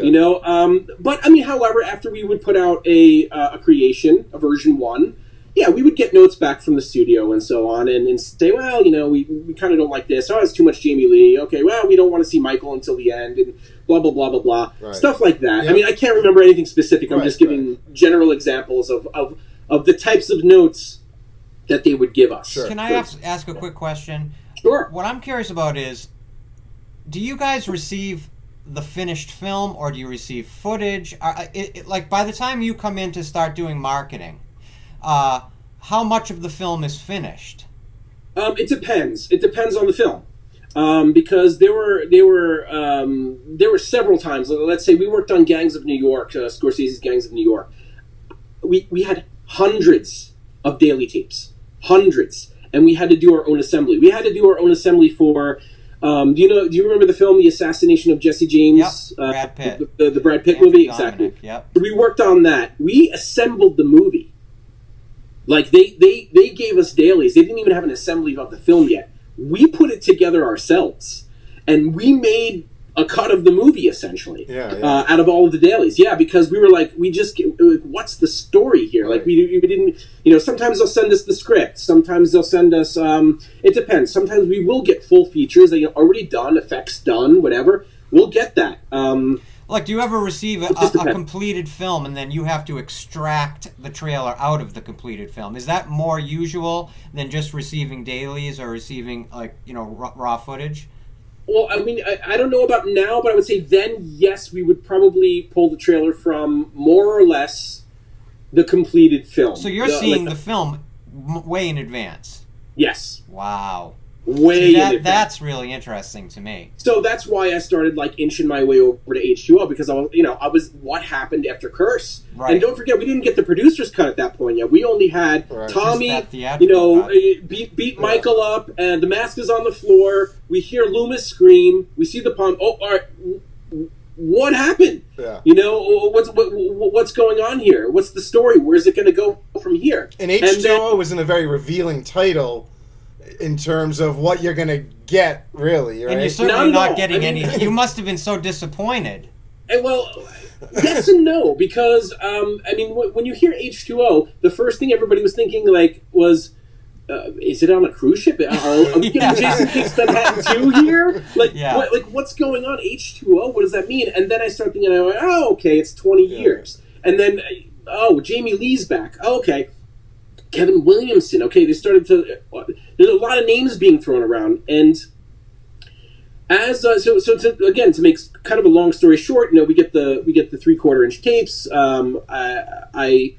Paul gets assigned Halloween H20, and I kind of say, hey, is anything I can do to help? I mean, they knew I was a huge Halloween fan, right? So they said, yeah, sure. Why don't you start picking out some music that you think would be good? From what? So from a library that you have to pick from there, or just? So yes, we had one entire room filled with CDs.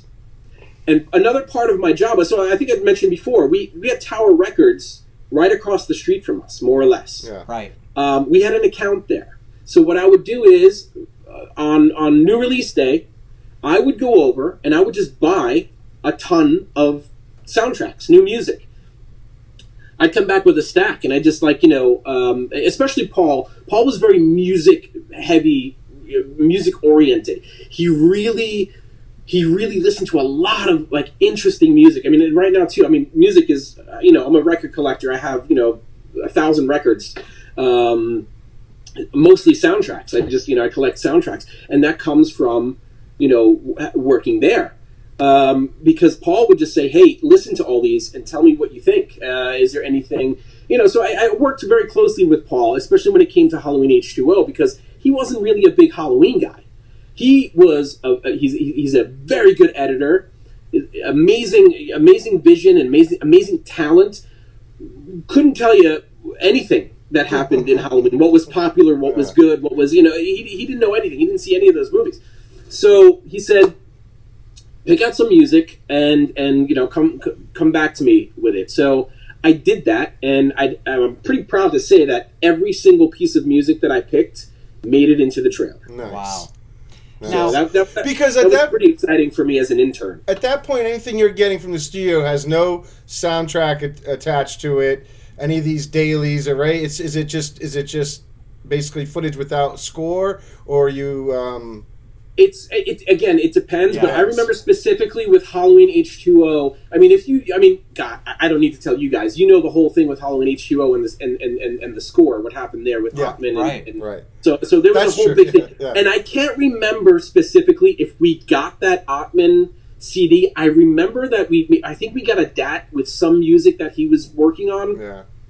But then at some point, I think they told us just don't even think about using that. Yeah. So the music that we used, if you guys definitely want to know, if you're curious what music I picked. Of course. I picked the main title for Halloween 3, which is in there. You can hear it. And the main Michael Myers theme from Halloween 4.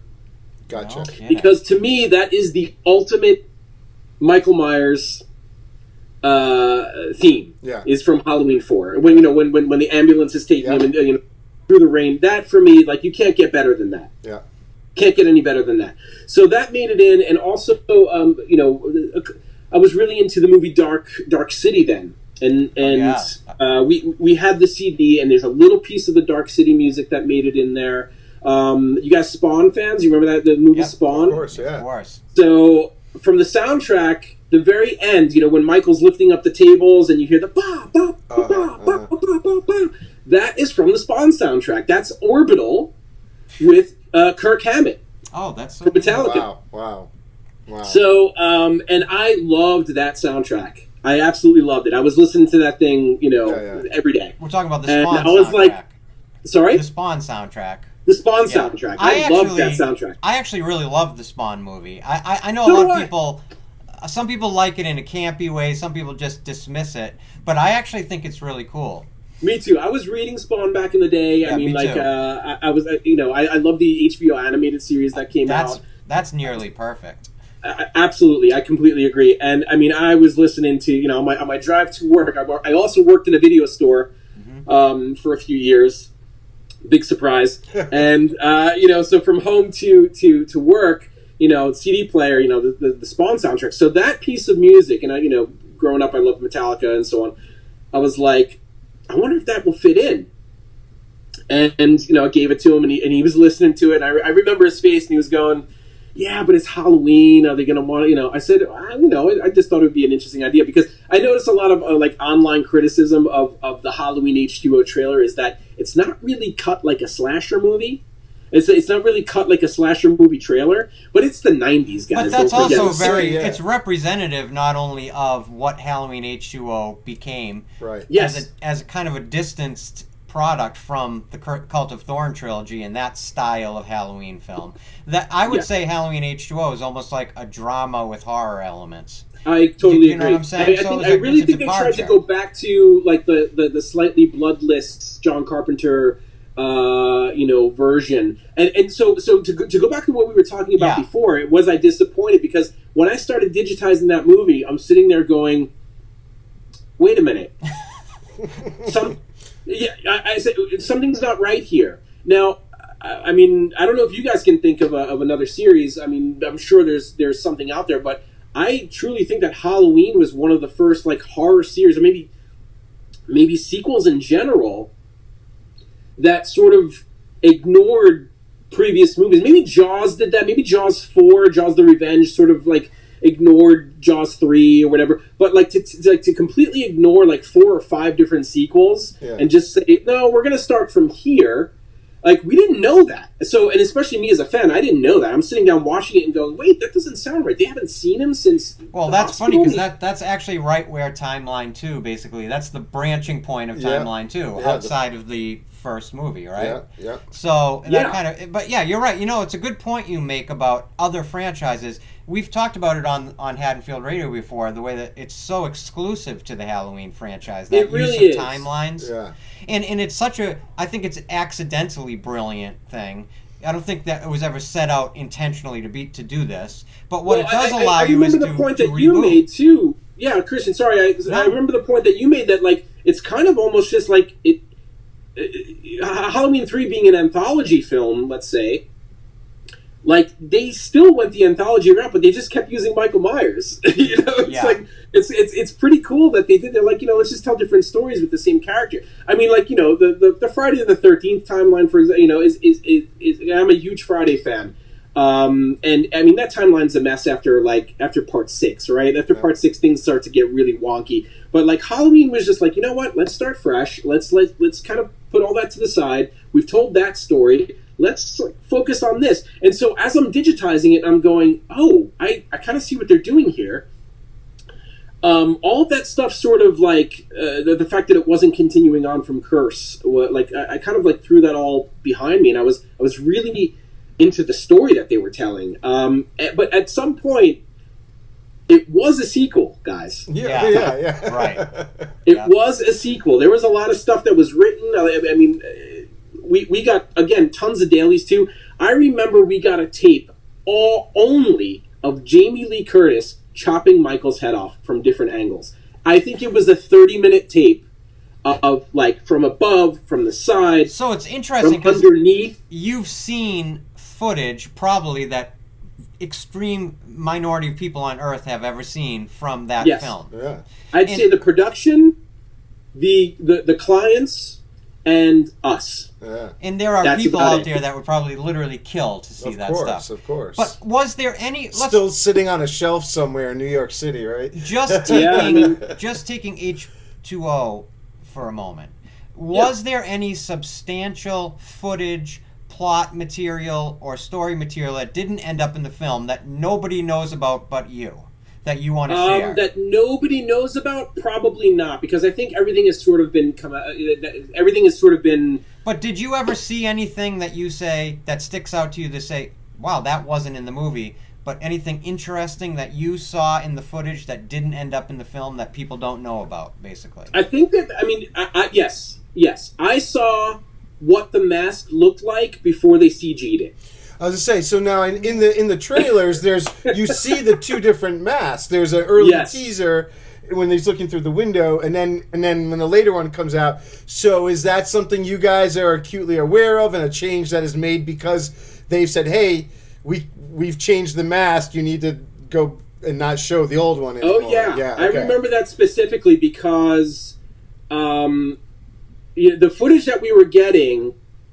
And I mean, they were constantly reshooting that thing, right? Because like nobody was happy with the mask and so on and blah blah blah. But and also, let me be perfectly clear: our trailer is the trailer that starts with Mr. Sandman. Right. That's our trailer. Because there's another. I was going to say trailers out there. So do you guys? There's the idea of a teaser, right? So there's the shorter teasers that I think is the thing that actually might show some of the other masks too. So is that you guys? Is that in your plan when you're making these, that we need to make a teaser, a trailer, TV spots? It depends on what the client wants. Gotcha. So if the client says we want a teaser, so for example, I worked on the teaser for Raimi's Spider-Man. Okay. There was a show S teaser where it was just the webs coming into towards the screen, and it would say, there's between a man and between this responsibility and all this stuff, and it was shown only at like show S, so which is like big, you guys know what that is. So and Miguel Ferrer, who we worked with, he was he was in RoboCop and he was in tons of movies. He did a lot of voiceover work for us. I have to ask a quick question in terms of sorry to interrupt you, but in terms of Raimi's Spider-Man, that actually has an iconic, I think, unreleased trailer, or maybe it was released and then it became iconic because of what was in it. Is the Twin Towers? It was online because, in fact, we grabbed it. That was our trailer. That is now that we have to talk about for a minute. It's outside of Halloween, but that's an iconic story for you there. That's an iconic trailer. Yes, it is. It is. For obvious reasons. The editor of that trailer, I know him very, very well. He's working in LA now. He also edited the Matrix trailers. Hold on really quick. So for a quick setup, we're talking about before the original Spider-Man came out, there was an early trailer that included the World Trade Towers from in Spider-Man. He New York webs, City, I think, a helicopter. A helicopter in between the World Trade Center towers. It's one of these unique takes on making trailers where they've created a unique story that is only going to appear in this trailer. It's not really a part of the actual movie. But then, of course, because of the 9/11 attacks, they quickly pulled this offline. So it was a small amount of people that kind of saw it. Exactly. And there was also a poster that was made with Spider-Man's face, and in the reflection in the eye was the Twin Towers. That was still hanging in the editor's room for years. Now, so just very, very quickly, and then we'll get back to Halloween, I swear. Let's stay on this for a minute. Yeah. 1 month after September 11th, on October 11th, I had to fly from New York to LA to pick up the Spider-Man film on an RMAG. They put the entire film on an RMAG so that we could put it into the Avid and cut the trailer, right? Make a long story short, I was going to fly that morning, fly over, pick up the film, fly back. So this was 1 month after September 11th. Plane was more or less empty. It was a crazy time, as you know. They took me on a line. I didn't have any luggage on me. I was flying, at no luggage. Yeah. Flying one day, that seemed a little... So, got questioned, got on the plane, flew over. The in-flight movie was The Gift. Sam Raimi, that is unreal. That's... So, hold on. Yeah. Watch that movie. I watched it. I'd never seen it before. Katie Holmes, Keanu Reeves. I watched the movie. Now, I had a very long day ahead of me. I get to the Sony lot in Culver City. I go into the Spider-Man editing room. The newspaper's hanging up there. Spider-Man saves, city. I'm going, oh my God. I'm in the Spider-Man cutting room. The editor turns around and he goes, "Oh, you're the guy from New York. Oh, cool. Here's the RMAG. Here you go. How was your flight?" I said, "Yeah, it was good. I said, I watched a pretty bad movie though. Right? And I said, "Oh my God, the movie was terrible." And what movie was it? I said, The Gift. And they go, "Oh, that's Sam's movie." And I turn around and Sam Raimi is standing right behind me. And he goes, "Hey, you're the guy from New York." And I said, "Okay." Foot in mouth. Still to this day, I'm not sure if he heard me or not, but I was just like, "Oh my God, Keith, come on, how embarrassing." But, I got to watch some visual effects scenes, like brand new completed visual effects scenes with Sam Raimi and the editor of the movie, showed me some stuff. So, jumping back over to Halloween now, when you've picked out the music, When does voiceover stuff come into play? Who do you guys write that? Does somebody else write it? Do you do some temp tracks before you bring the real guy in? Yes. So what we do is, once there's an assembly, we usually put out the feelers to some copywriters, local copywriters, and they'll, we'll send out a half-inch tape, which is, VHS tape, to them. We'll messenger a VHS tape over of the cut. They'll watch that, and then they'll start writing. Whatever copy that they're going to write. I mean, we would even do some stuff in-house. I did some stuff personally in-house. And I was also, along with another one of my colleagues, we were the temp voiceover guys. So, in a world where Michael Myers comes to Haddonfield, like, that would give us, a bit of a pacing, a bit of, a temp track to lay in just until we get the main guy. And that was also part of my job. I was also working quite a bit in the machine room, so my job was to call up the talent. Don LaFontaine was the voiceover for Halloween H20. That's what was going to be one of my questions, yeah. We worked with Don LaFontaine often. He unfortunately passed away. Hal Douglas, who is, he probably one of the most famous voiceover artists ever, also passed away. Miguel Ferrer. We worked a lot with Howard Parker. So did Miguel Ferrer, was that like a side hustle for him? Is like doing voiceover for movie trailers? I did not know that. Yeah, he did a lot of voice work. I know he did some cartoon work, but I didn't realize movie trailers was part of his thing too. Yeah, we also, I remember also, just quickly aside, recommending Clancy Brown from Highlander. That's a perfect voice. Yeah. So I reached out to his agent and I said, we'd like to get Clancy, and I remember what movie it was for. It was for the Nicolas Cage Ghost Rider movie. And I said, I think Clancy Brown. You guys ever hear of Clancy Brown? And my bosses were like, yeah, should we try him out? I was like, let's just try him out. Like, he's got a great voice. Yeah. And they're like, okay. And so we tried him out. And they the problem a lot of the time is, sometimes with, these, let's say, big budgeted superhero movies or whatever, they don't want to really do too many things different. They kind of like the formula. Yeah, of course, yeah. So they're like, we just want to go with someone that, we can, But, let me tell you something. When I heard Clancy Brown say Ghost Rider, I got goosebumps, man. I was like, this is the guy, But, he went on to do a lot of voice work and stuff as well, so... Take us into your experiences working on Halloween Resurrection. So, Halloween Resurrection... interesting. Halloween H20 was a huge success, right? And we didn't know...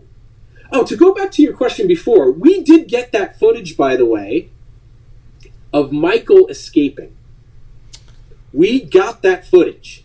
So, you know how they show in Resurrection, when the nurse is explaining, oh, he's, his larynx was crushed, and then you see Michael sort of escaping into the woods or whatever. Yeah. We had that footage. They shot that. Right, I remember. They shot that during H20. I remember learning that they had doing that shoot at the end with Michael and... yes. Yeah. Because there was a whole big deal about, Jamie Lee going, no, the point of this is that, he's dead. Yeah. And Kevin Williamson said, well, we'll just make everybody think he's dead. Everybody's going to leave the theater thinking Michael's dead. So Jamie Lee was happy. Everybody else was happy, right? What they were initially going to do too, which I really wish they did, because I kind of find it fascinating, especially because continuity just doesn't match up whenever I watch H20. Michael's hands aren't burned, nothing matches up quite. And he was supposed to be a copycat killer.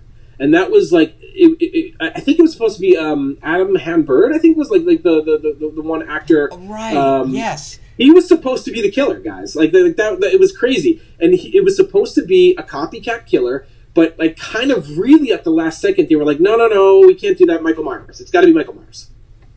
So for me, I'm a continuity guy. When I see Michael get burned up, his hands are perfect. He's not shot in the eyes. He's all that stuff kind of just didn't quite match up, and there was a reason for all that. That's because Michael wasn't originally the killer, which is kind of crazy. So they always had a plan to sort of move on. They just I don't think they at that point. I don't don't really think they knew how they were going to move on. They just knew Michael's going to come back somehow. So there always has to be some type of loophole. They were trying to take advantage of their sets at the time to have footage for the next movie's flashbacks. Absolutely. And I think that there was even some shadiness behind the crew that was even brought in to film it. It wasn't even the regular people from H2O. That the H2O people kind of heard these rumblings that, what do you mean they're filming more stuff over there, you know? Something that occurred to me, though, is I wonder if there was ever any footage shot with Adam Hand-Bird in Michael Myers' mask and outfit. If any of that footage exists. And I wish I could remember, because if that's the case, that would have been the footage. That's what I'm saying. That would be uncovering a relic. Oh, absolutely. But when we heard that they were finally going to be doing, a Halloween Resurrection, so that wasn't initially Halloween Resurrection. We got it in. It was called Halloween Homecoming. That was the title that we knew it as. That was the title that it was going by, I think, for a relatively long time. And I remember we got it in, and I'd heard some rumblings, whispers around the office that Rick Rosenthal was going to be coming in, just to meet the bosses, just to meet some people. Didn't really have a say in the decision making as the trailer goes. We with directors like Wes Anderson. The Coen brothers, they would come in. They would come in and sit with the editors and actually kind of work with them. So basically, all of the Wes Anderson movies, all the trailers that you saw, was done by Geronimo. And Wes Anderson loved working with us. So he would come in almost every day and just sit and hang out and just work. Is that unusual for directors of the films to want to be involved in the process of the trailers? Yes, it is. It is absolutely unusual. Wow. It doesn't happen very often. It happens sometimes when it does. Hey, pretty cool for us. We enjoy it quite a bit. If you were directing a movie, though, wouldn't you want to be there? That's what I don't understand. Because the selling of the movie is so important to what you've made. Yesterday I had a quick call with Keith to test some things, and I said, this is really... Trailers are so important because it's sort of the public's first impressions of a movie a lot of times. It's the first taste that they will get of a movie. I mean, up before the internet, it was the only taste you were getting of the movie. And I find it fascinating how hands-off directors and producers actually are of the trailers for their films, I find it fascinating too, but I mean, it all comes down to budgeting, marketing budgeting and stuff like that. And the marketing teams, take it over and say, we are going to market your film for you. You go and finish making it, and we'll make sure it looks nice and pretty and that it's going to make a lot of money. And so we got a visit from Rick Rosenthal. He came into the office, and I remember just telling my bosses. I mean, again, they knew I was a big fan, and from the work I had done on Halloween H20 and stuff with Paul. I get a call to the boss's office. I get, Keith, please come to Ron's office, wherever he was at the point. Rick Rosenthal. I walk in, and there's Rick Rosenthal. He's sitting there, and he gets up. He goes, "Hi, I'm Rick." And I just kind of put my hand out and go, "Hi, I'm Keith. You scared the shit out of me with Halloween 2 as a kid, And he laughed, and we just had, we had a nice chat about how to, and it was really cool. I mean, my bosses didn't even have to do that. They just knew I wanted to meet him, and I was a big fan, and I didn't get really very starstruck. He's very nice. You got to be professional, and you got to make sure that. But I walked in and it's Rick Rosenthal. Nobody else in that office would even cared. They're like, oh, he's directing Halloween 8. We got to meet him. We got to meet him at the Halloween convention a few months ago. 45 years. Cool. Very personable guy, very likable, very easy to talk to. You don't get a sense at all of of a Hollywood director, Not at all. He's so down to earth and friendly, and again, we had a couple of laughs, and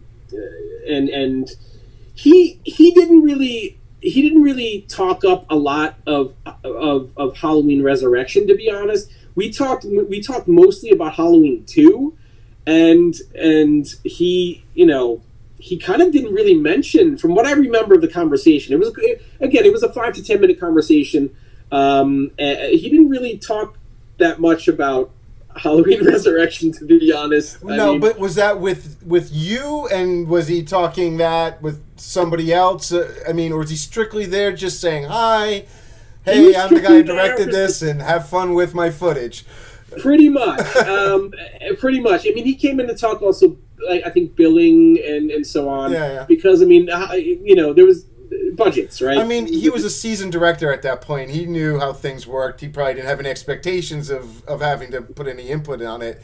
I know I briefly got to ask him really quick about Halloween 2 and say, what input did you have, if any, on those trailers? And he just simply said none. 0. So it's even amazing to see that he would come in and say hi to you guys at this point, and at least have that sort of interaction is great. Yeah, it was really cool, and it was kind of like again, Halloween 2. I had that VHS as a kid, and that opening scene, I don't know, somehow was even scary. Even though they were showing the ending of the original Halloween. Somehow with the Mr. Sandman music and showing Michael sit up and like that to me, I think the Mr. Sandman is what elevates that entire. Yeah, that's why I told Paul it should be added to the opening, and that's what makes that trailer for H2O work. It's an instant connection in your head, like you just don't have to wonder. Me, because when I put that VHS, I probably watched Halloween 2 more than the others at that point. Like, I was always watching Halloween, because I was kind of fascinated that, it took place on the same night, and, like, I really love that kind of stuff. So, again, like I said before, it somehow felt scarier. Like, when Loomis runs downstairs and he runs outside, and, he's putting his hand in the grass, and and there's blood on his hand, and he says, I've been trick-or-treated to death tonight. You don't know what death is. And then the music, like, that always just, like really scared me. Like, he's gone. He's out there. Even though we saw that at the end of Halloween, the fact that, like, he went out there and he was looking around, it felt like now, what's going to stop Michael? Nothing can stop him. Yeah. And that was really frightening to me. Because, like, throughout the first movie, like, that's not really it's kind of touched on, like Loomis starts talking about, like, how he's unstoppable and he's evil, and but you don't really see that until the end, right? And we pick up from there with Halloween 2, and it's going, oh my god, what now? Yeah, what is this guy? That's what really frightened me as a kid watching that movie. Can I just take a couple minutes? I've been distracted the whole time we've been talking by your incredible physical media collection that's behind you. I see some Lord of the Rings up in the corner there. Right there. Let me ask you, what's a couple of your favorite movies of all time? I'm a huge Indiana Jones fan. Raiders of the Lost Ark, Indiana Jones and the Temple of Doom Temple of Doom is my favorite Indiana Jones film. I'm also on an Indiana Jones podcast.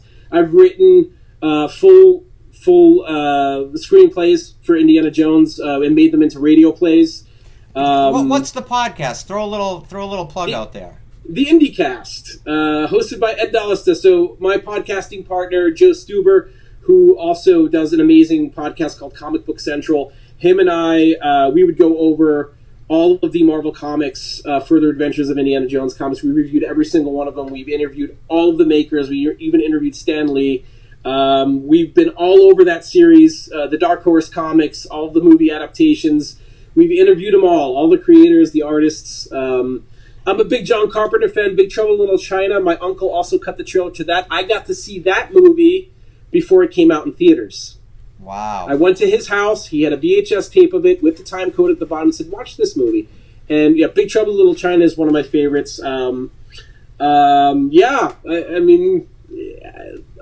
friends always joke around with me and they say, oh, every movie is your favorite movie. Because whenever they mention something, I'm like, oh, that's one of my favorite movies. They say, Keith, you have a million favorite movies. So, I just think, like, your wall is very impressive. You picked a perfect place to sit. And so, by the way, there's another row behind that. Yeah, that's how a lot of my shelves are, too. I love owning physical media. There's nothing like when you pull something off and you like, there it is! I've been wondering, I've lost that book. It's behind the other book. That happens to me all the time. So many times to me. I love doing that. I can't even tell you. Yeah, I mean, I'm a huge believer in physical media. I always wanted to have my own video store. Again, my uncle had one.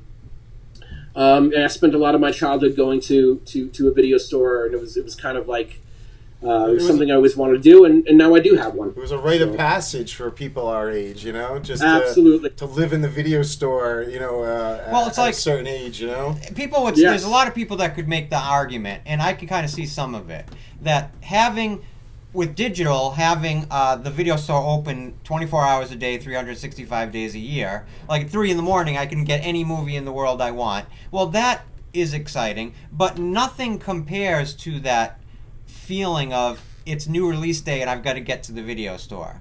Absolutely. And bringing home the movies that you're going to watch. And also, the other problem with digital is so many great movies, they just get kind of lost in the streaming abyss.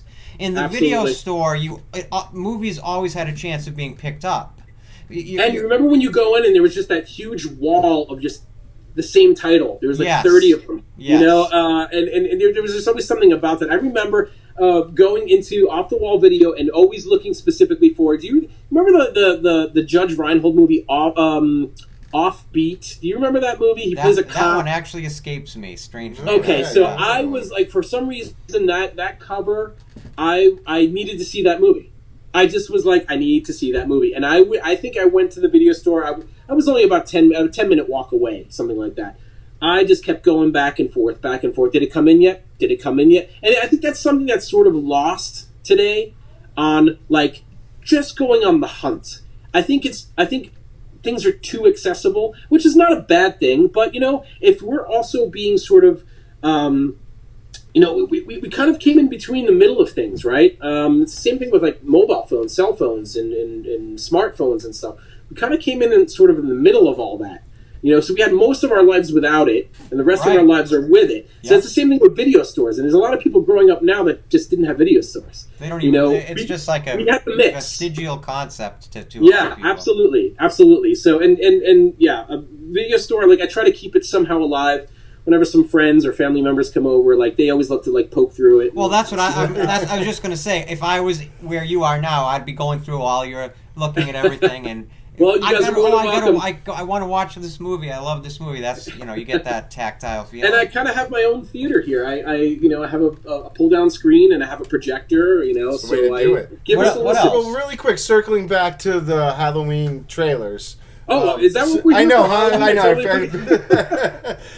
For Resurrection, I always thought it was interesting that they used a lot of digital effects in that one for, behind the house. It was shot on a set and whatnot. So when you guys were getting footage, were you getting everything, with the effects or without the effects, or where along the way? When we got the footage, that was another movie that we were getting a mix of dailies and we were getting the full feature. So Halloween Resurrection was an interesting project because Miramax, Dimension Films, let's say, they were sending us. Speaking of to come full circle, speaking of special shoot stuff, they did that constantly for their trailers. If you remember a movie by Frankenheimer, he directed a movie called Reindeer Games with Ben Affleck. Yeah, Ben Affleck, right. And Charlize Theron, right? They were sending us just this random footage of stuff. And also telling us, go to the video store, take footage from this movie, a DVD, and put it in the trailer. Now, if you guys remember, there was a little bit of a thing back in the day with some fake reviews and some... do you guys remember that? Yeah. Columbia Pictures got in a little bit of trouble for some of that. Yeah. Putting it in their print ads, right? Like, Yes. Yeah. It was a fake reviewer. And Miramax, the Dimension, mostly, was kind of guilty of that. They were telling us to put in footage of other movies into, like, the Reindeer Games trailer. Well, if you look at how a movie like Reindeer Games turned out, I mean, as we all know, it was a very unfocused movie. So it's almost like they're grasping at straws in the marketing of how they're even going to sell the movie. Absolutely. So it tells you everything you need to know about the finished product. Absolutely. So Dimension was kind of notorious for doing that. And so what they did was also they were sending us tons of tapes of just this, like, special shoot stuff. Like I'm sure you've seen, like, in some of the TV spots for Halloween Resurrection. Like Michael Myers would be coming through like the bathroom mirror, right? Yeah, stuff like that, or just stuff like that as an example. Stuff that just didn't make it in, like, wasn't in the movie at all. And like you kind of like as editors and as assistant editors and just as people doing advertising in general, we were kind of like, oh man, like this stuff just isn't even in the movie. But also at a certain point, people were like, well, it's Halloween 8. Yeah.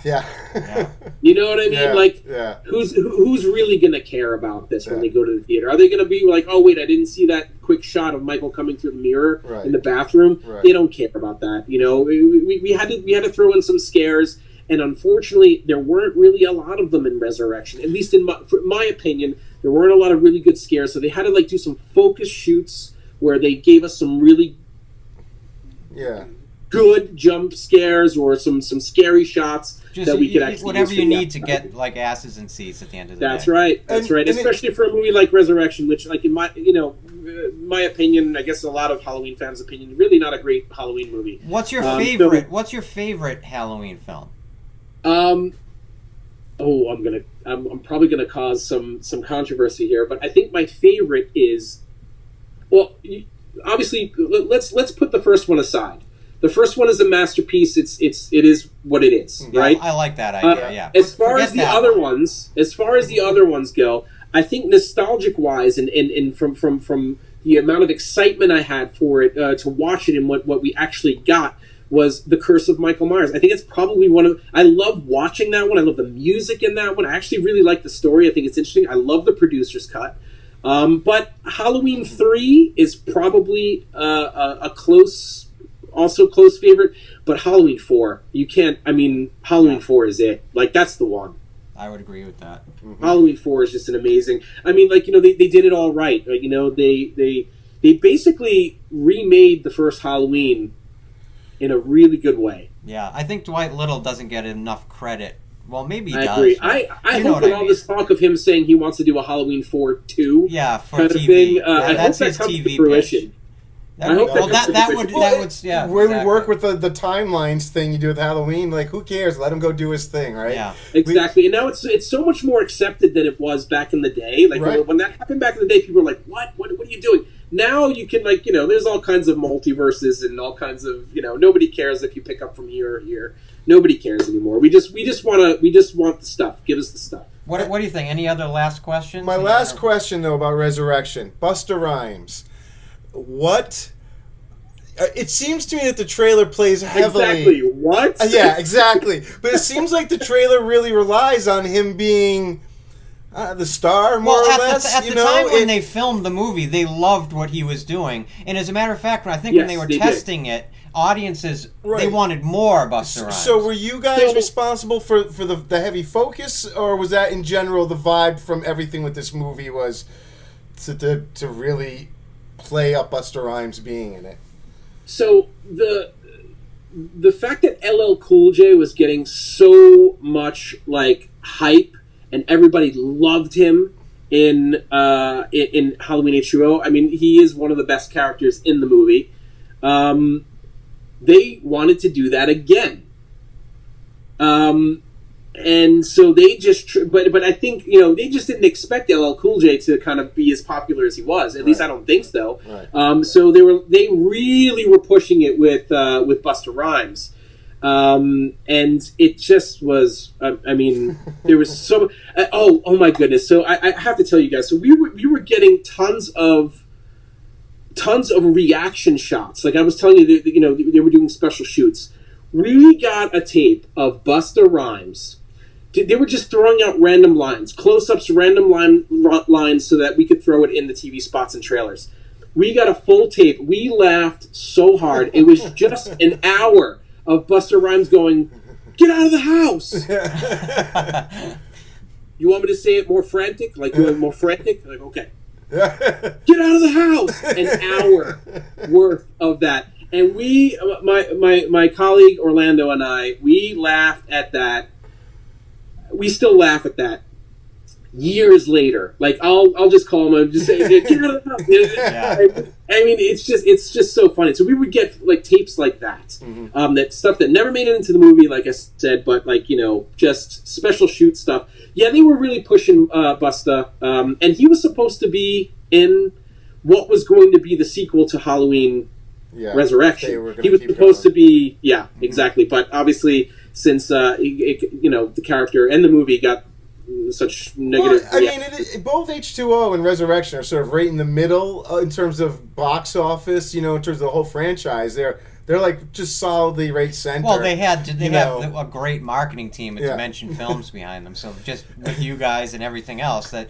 They were at that point. It was like a science to how to sell these movies and at least get like an opening weekend. And for Resurrection, was the idea they were playing with the found footage more or less look. The idea with them all wearing the cameras and the static, the video.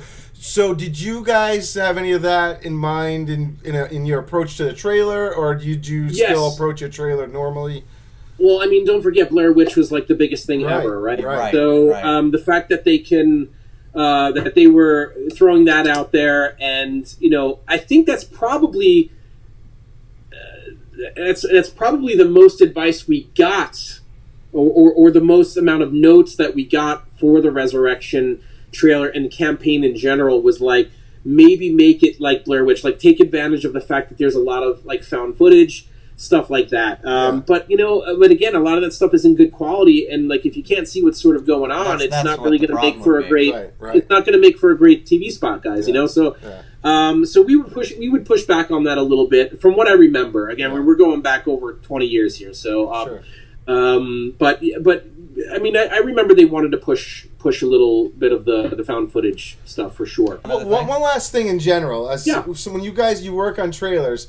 You finish your trailers, you turn them in. Now, do you guys go to the theaters just to go watch your trailers and see people's reactions and all that for fun? Yes. And then is there a part of that where you have to do that for work as well to see how they test? Or do they just go out there and the public are the first people to see it? Well, don't forget too. I mean, at heart, we're movie fans too. Yeah.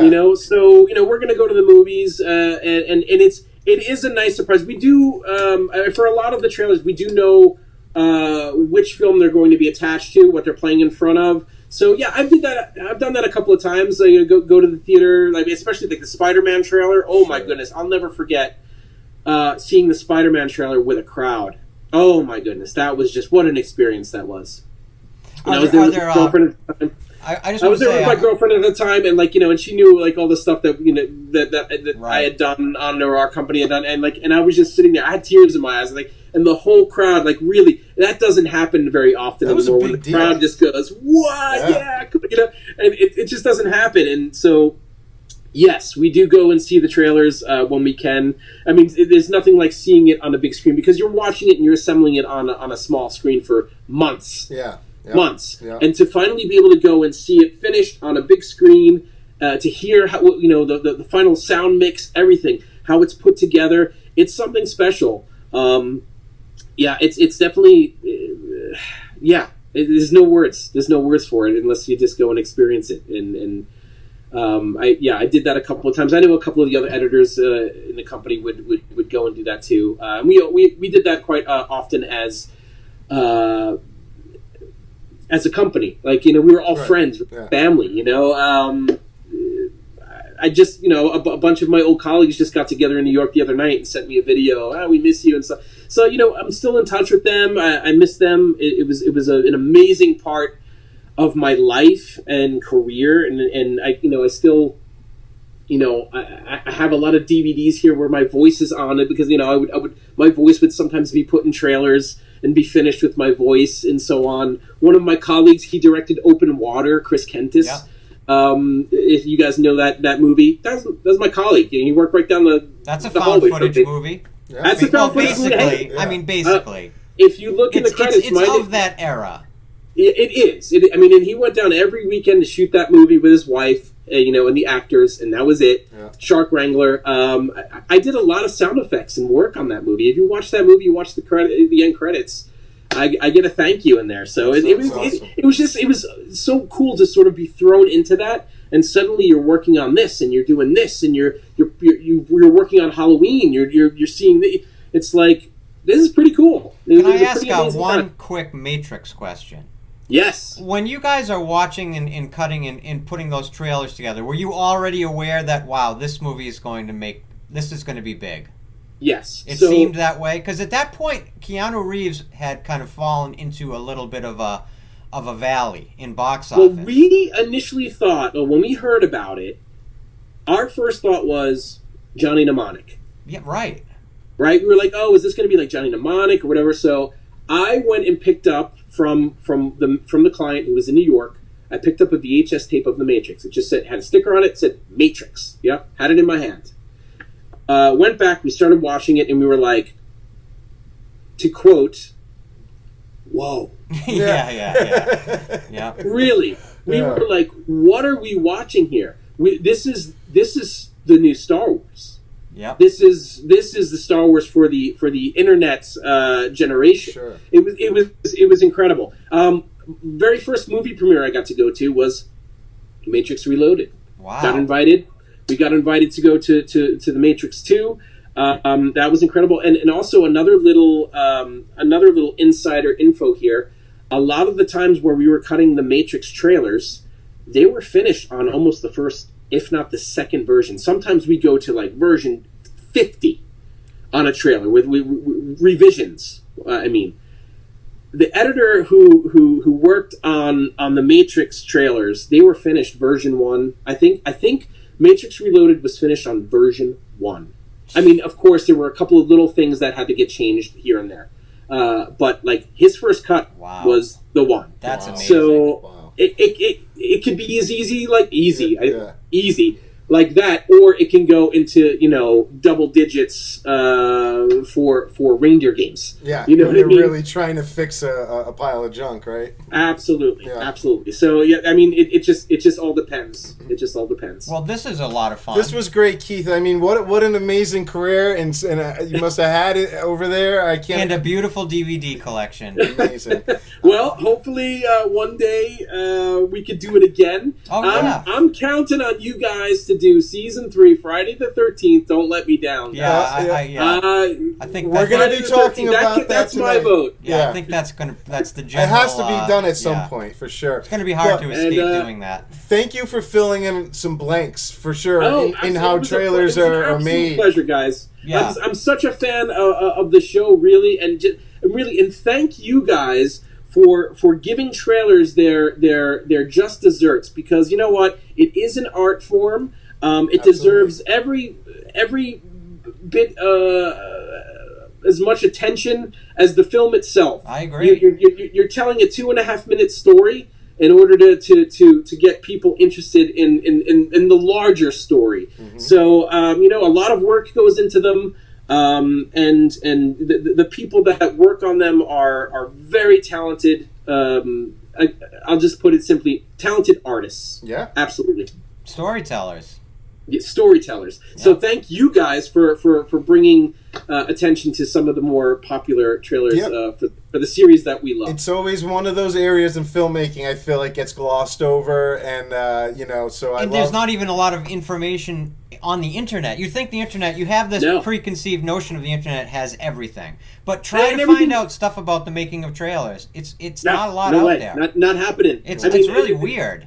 It is weird, but because it's also such a fast turnaround and stuff too, and you get lots of all these lots of tapes and footage and stuff, and that stuff just gets gets erased. It gets tossed. Yeah. All that stuff gets tossed. It gets lost to the trailer gods. It's kind of crazy. But it's good that we have shows like this that bring them to the forefront. And it was such a pleasure to kind of relive those memories and talk about it with you guys. Like, again, I've been listening to your show from the beginning, and you guys do a great job. It's such an entertaining show. And we're going to be checking out the Indie Cast, so we'll be looking forward to that as well. Cool, absolutely. Like you're going to become now. I'm going to say it. You're going to be our resident trailer expert. Oh, that's I it. love that. All right, I just decided. I've decreed this. When we get stumped, we're gonna give you a call. Yeah. And we're gonna put up the bat signal and And I ask shall some answer. questions. Yeah. There you go. Yeah, well, you know what, guys? Like that's an honor. And again, thanks for having me on. Yeah, thank you so much. So great talking to you guys. Because we know that right now it's probably about 4 a.m. for you. So no. Actually, what time is it even right now? Oh, it's going on about 11 at night. But hey, the time flew by. Yeah, it was a blast. Thank you very much for taking the time. Thank you, Keith. We really guys, appreciate it. Guys, it was a pleasure. Looking forward to talking to you the next time. We'll talk to you soon. Bye-bye. Take care, guys. All right. Well, that was a fun interview to do. That was a great time talking to him. Honestly, even sitting through it now and watching it, I have to say, I loved every minute of that. And I think it is true. If you watch that conversation we have, you can see for a lot of it, Joe and I are just so listening to everything he's talking about. We're barely conducting an interview. Right. Yeah, it was great. And him being from Austria, or living there now, I should say, not from there. But, it was just great talking to him. There's just so many things to talk to him about. Just a genuine and down-to-earth guy was like more than a fly on the wall for some of the most iconic marketing in movie history, really. And now we sort of have a Haddonfield Radio trailer expert that we can sort of go to ask questions, or if you guys have any questions. And he's so knowledgeable about this area that I'm always saying, like, I'm surprised there isn't more talked about with who makes trailers, how they're made, and all that stuff. It's just how many times in this series, Trailer Park series, have Joe and I brought up the fact that in our research is really nothing you can find about the making of trailers. And it's really shocking to me. And it was cool to hear him talk about all the extra footage, like for Resurrection stuff that was shot just for trailers that they got to see, and the Michael coming through the mirror at the end and stuff like that. It must be cool to have that type of a job. Well, how many of us, like movie fans, horror fans, would have loved to be in his position during that period? Oh my God, yes, of course. To see all this stuff before anyone else did, before the internet was out where you could find all this information. It was like he was like part of that very precious few people that got to actually see this material before all the other fans. And I think he was on to something. I think Halloween set on a cruise boat would have actually been a great idea when they didn't know what H20 meant. I thought oh my God, that's so funny. I would have liked to see Michael Myers stalking people on a boat. And I like his point about how coming out of the Thorn trilogy, right? You would have been thinking, "Oh my God, H20. Well, how are they going to continue this story? What happened with Loomis? What happened with Michael? All these story threads that 6 films had basically built up. Who is the Man in Black? Right. And yet it just takes a sharp left turn into a brand new multiversal timeline. Yeah. And who would have? And that's so unique to the Halloween franchise. This multiversal timeline storytelling paradigm. And what a unique perspective he had to think about. He also being a fan and wondering all these questions, and then he has access to this footage before everybody, and it's still like, wait, what? Yeah, so fascinating. Oh, so cool. Anyway. So that's it for this time for episode 7 here. But we will be back again next time with Trailer Park episode 8, where we will be covering a vintage trailer and a modern trailer, comparing and contrasting. Joe and I already know exactly what we're going to be covering. However, we're going to save it as a surprise. But if you're a horror fan and you love horror franchise filmmaking, this is one of the ones that I think has one of the biggest fan bases, certainly in the modern day. Yeah. One of the biggest fan bases there is. Continuing franchise. I think you guys are going to love this episode. That'll be episode 8. Before then, though, of course, coming up next, we have Haddonfield Radio episode 17, otherwise known as season 2, episode 4, where we will be covering A Nightmare on Elm Street 4, The Dream Master. That'll be coming up next. And like I always say, if you're a listener from the future, you could just go listen to it right now. Go. But here we are, unfortunately, in 2024, we haven't made it yet. So, yeah, and if you're a listener in the past, why are you listening to this? Your problem is you're stuck in the past, so figure that out. But yeah, anyway, so we'll be back. We got a lot coming up. We got more live streams getting in the works, and got a lot of Haddonfield Radio coming up. And of course, you can find our audio-only podcasts over on Spotify.